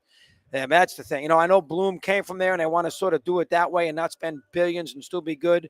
They got Devers and they got Bogarts. Plus, they got other issues with the team anyway. They could use some more pitching. They have to realize to be a competitive team, they got to keep that left side of the infield together. That's going to be a very interesting decision. Because they're on the verge of being obsolete. If Tampa is good, if they can hold on, they might be a little fifth bit. best team. Baltimore is better too. Baltimore, they're at the bottom of the division. The Red Sox who are charging the most for tickets. You could make that argument, and I think that they will be shamed into making sure they keep those both Bogarts. And I know Devers is not a free agent yet, but I think they might be shamed into doing it. Because if they let Bogarts go after they let Betts go. Now, Betts was never going to sign there anyway, but the fact they didn't engage with Betts with a contract, if they let Bogarts go, that's going to be a major problem in that town, in that division, with the Yankees there and everything else. They will get killed, and I think they don't want to stomach that. So I think down deep they'll find the money, to be honest with you. One team we're not hearing a lot about, and I talked to my buddy who works for the Dodgers. He just said, man, everybody was so stunned. They lost here in San Diego. They just didn't envision this is how the season was going to end. He says still everybody's walking around in a malaise like they can't believe it. They've got a lot to do. Whole left side, center field, pitching with Walker Buehler being done. I mean, they have issues. What are they doing? What should they be doing? I don't have the answer for you, but they, I don't know. Do they make Lux the shortstop? Do they go out there and get Correa? I don't know if they want to do that. We thought maybe they get Verlander. The Mets beat him to it with the $43.3 million. They sort of got hurt with Bauer, and obviously they certainly got hurt with Scherzer to a degree. So maybe they shied away from that big pitcher. But the Dodgers have some problems. They got a lot of questions. Both Turners are out. I guess they're going to play Lux at short. They could put, they got Muncy still sitting there, but they let Bellinger go too. They got issues. But one thing about the Dodgers, they have resources, farm system, a good GM. They got plenty of money, and it's a great place to play. You're going to hear from them before too long. You'll hear from them. I think about the Padres and the report coming out that the Padres want a shortstop, and they also they offered Turner all that money. $341 million. Tatis, Machado, Turner, still got to sign Soto. Is that just proof that everybody's cash rich? San Diego and the only team in town, beautiful ballpark, owners got money, got a good TV contract. I don't think the Marlins are rich. The Pirates aren't rich. The Reds aren't rich. But, teams like the A's aren't rich. I don't know what they're going to do with this ballpark either. No. But they're going to get out of Oakland. They're going to be in Vegas. Changing the subject. I'd be shocked if they stay in Oakland. Manfred told me at the World Series that, it sounds like he was very indicative of them going to Vegas. I hate to do that for the fan base in Oakland. But there's money in the sport. And they're spending it right now, $300 million on Turner. What'd you think of 11 years? Too much for me. I wouldn't have done that. I was asking everybody here, where are you going to be in 11 years? Who the hell knows? I'll be retired. I'll be 74 years of age. You'll still be playing tennis, though. I will. Yes, I will be. But at 74, if I'm doing this, I'm nuts. No, I shouldn't say that, as I love the radio. But yeah, that's a lot. But there's a lot of money in the sport. You're right. The Padres, they offered Turner a fortune. We shall see. We shall see. Yeah, I was shocked by that. But the Dodgers will be heard from. The Dodgers are not going to go quietly into the night. The Dodgers are going to be heard from. They are going to spend some money. They have something up their sleeve. They're too good. They have something up their sleeve. I don't know who. Maybe Bogarts, put him at shortstop. Maybe they can make a run there.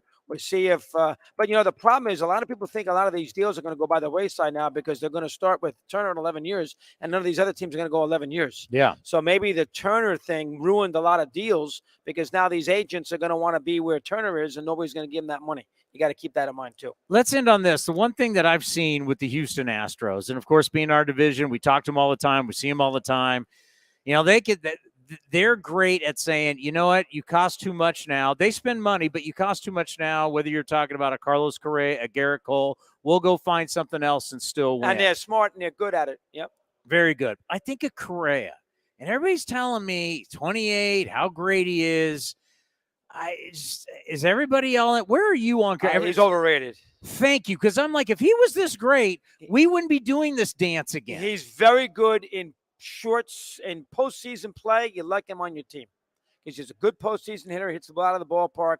He's very good there. But over 162, and where he's got to be, he had 20 homers and 60 RBIs. I mean, can we take it easy? Yeah. So from the standpoint of an everyday basis with him over a long season, I don't count on him. Plus, he's got back issues.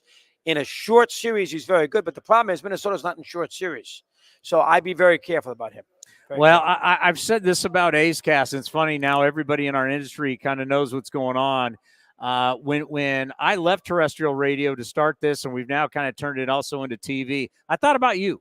And I thought about you leaving WFAN to go SiriusXM. So it was kind of one of those, it can be done, and sometimes you do need to make change in your career. And I know I've told you that before, but I was so happy for you getting into the Radio Hall of Fame because for guys of my generation, you inspired us. I appreciate that. And you inspired me to do something like this that continues to grow. And that's why I was so happy for you to go into the Hall of Fame. That's a hell of a job. You guys are the best. I love coming on. Keep it going. That's the Mad Dog, the Hall of Famer, right here on A's Cast Live. Nice job. Oakland Athletics spring training is right around the corner, and you can be part of the excitement. Get your tickets now and plan ahead for a fun-filled trip to Mesa, Arizona this spring.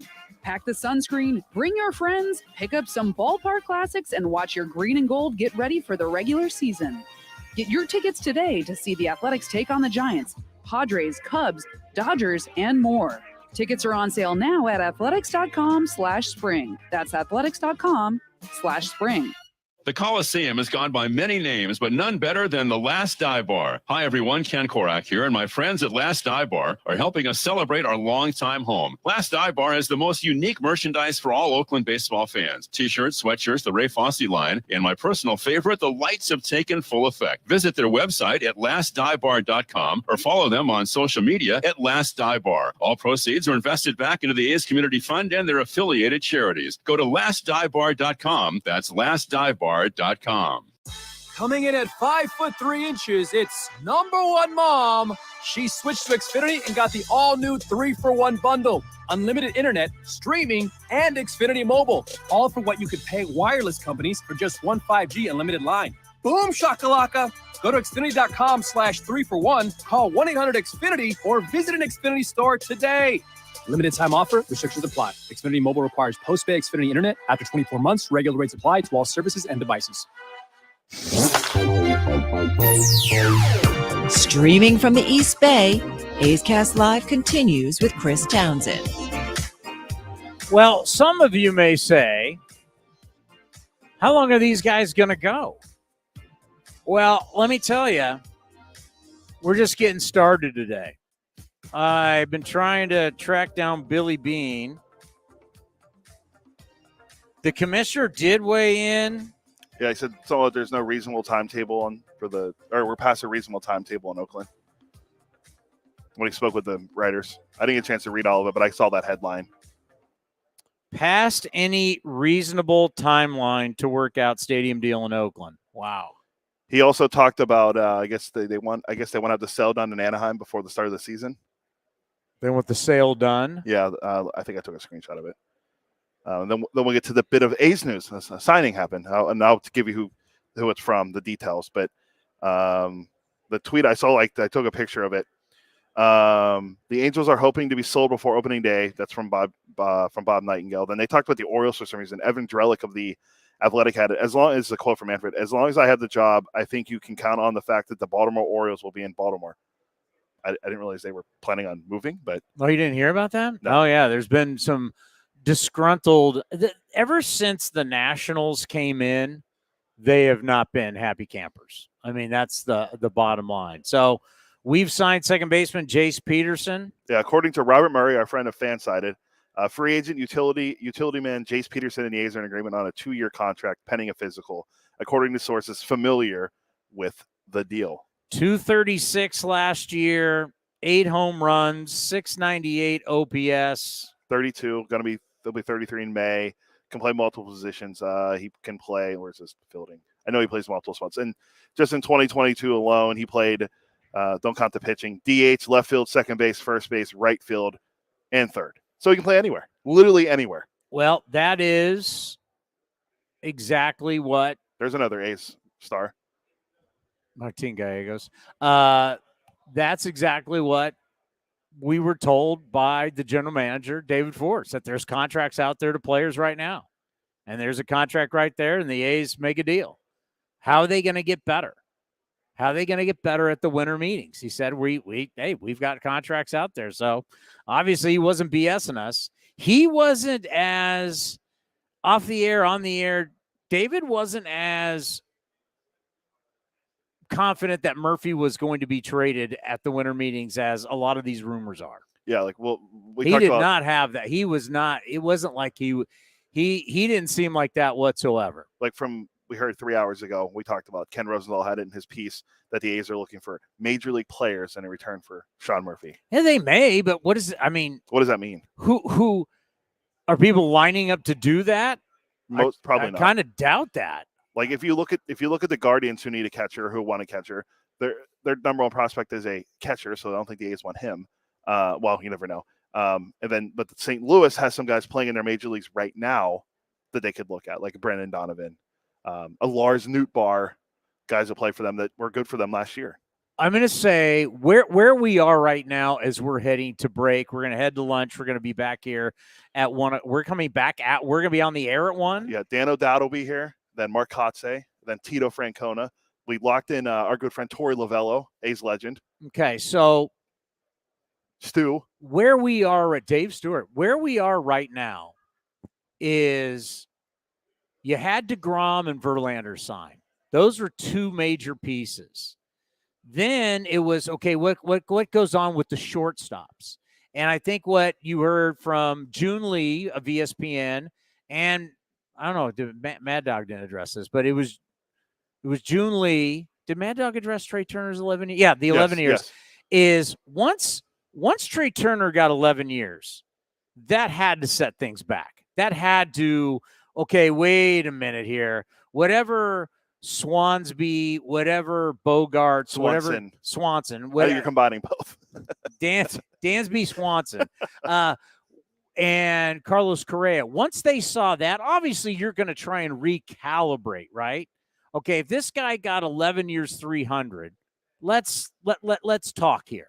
Let's you go to the teams, you start having a little bit different strategy, because when you're in a market with a bunch of other guys, once the first guy, when they always say the first guy signs, then all of a sudden the dam breaks and everybody. Yeah. Well, when it's something that a lot of people didn't expect, because you never saw a number like this, you never saw years like this. I don't think anybody thought. I mean, Trey Turner, I can go through his numbers. This is a guy that's never won an MVP. This is a guy that's getting $300 million who has never. I mean, how many All-Star games has he made?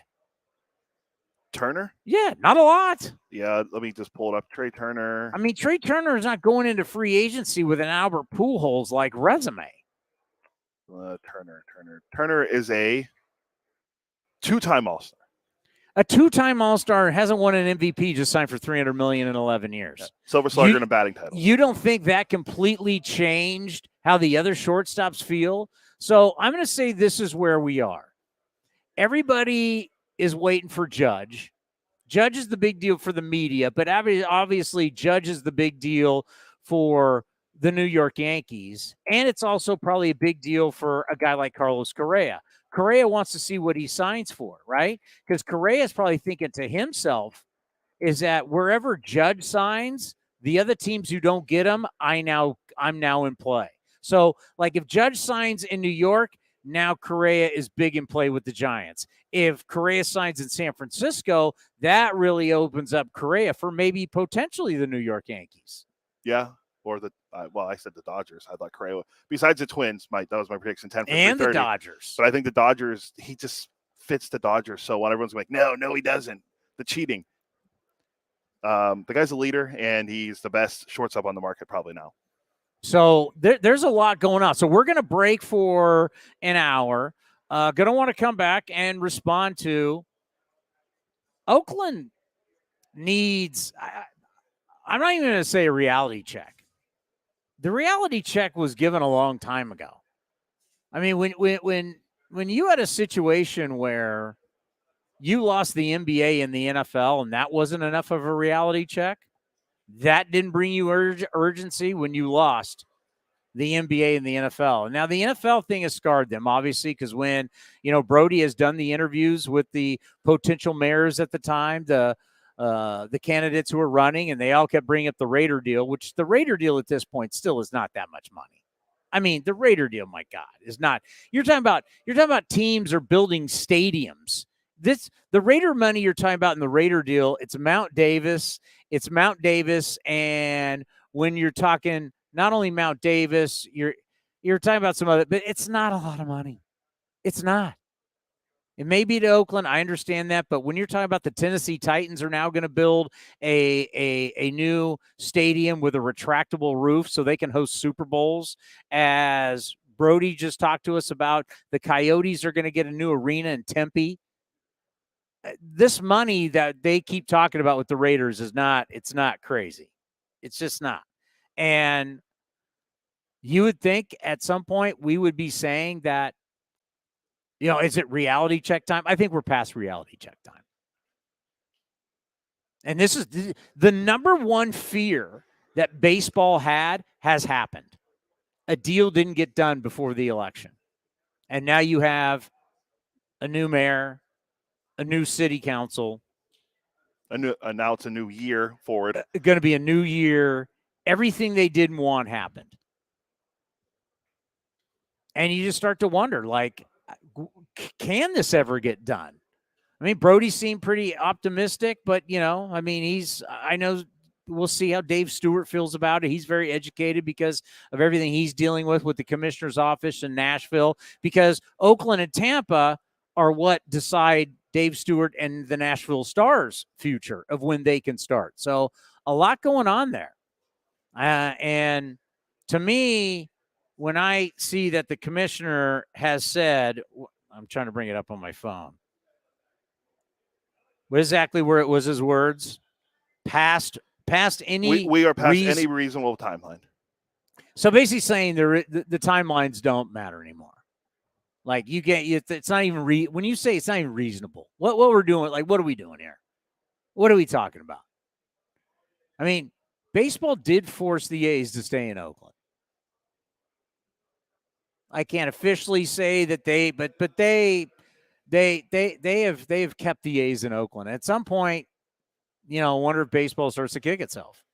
Because you're like, when is this going to happen? How many years do you think this is? I mean, kicking the can down the road. You've kicked it and kicked it and kicked it. It's back to that old saying it's back to that old story I have that person years ago, now retired, told me that, Chris, in Oakland, here's what happens. New politicians always show up, new elected officials, new people who are appointed. They show up and they push the boulder. And the boulder barely moves. Then they all leave and the new group comes. I was told that years ago. What have we seen? Nothing happened. Well, the boulder still hasn't moved very far. Yeah. And yet the NBA and the NFL said, we're out of here. What you have left is Major League Baseball. And Brodie Brazil stopped by, made a great point. It's very similar to what's happened here in San Diego. But San Diego realized it.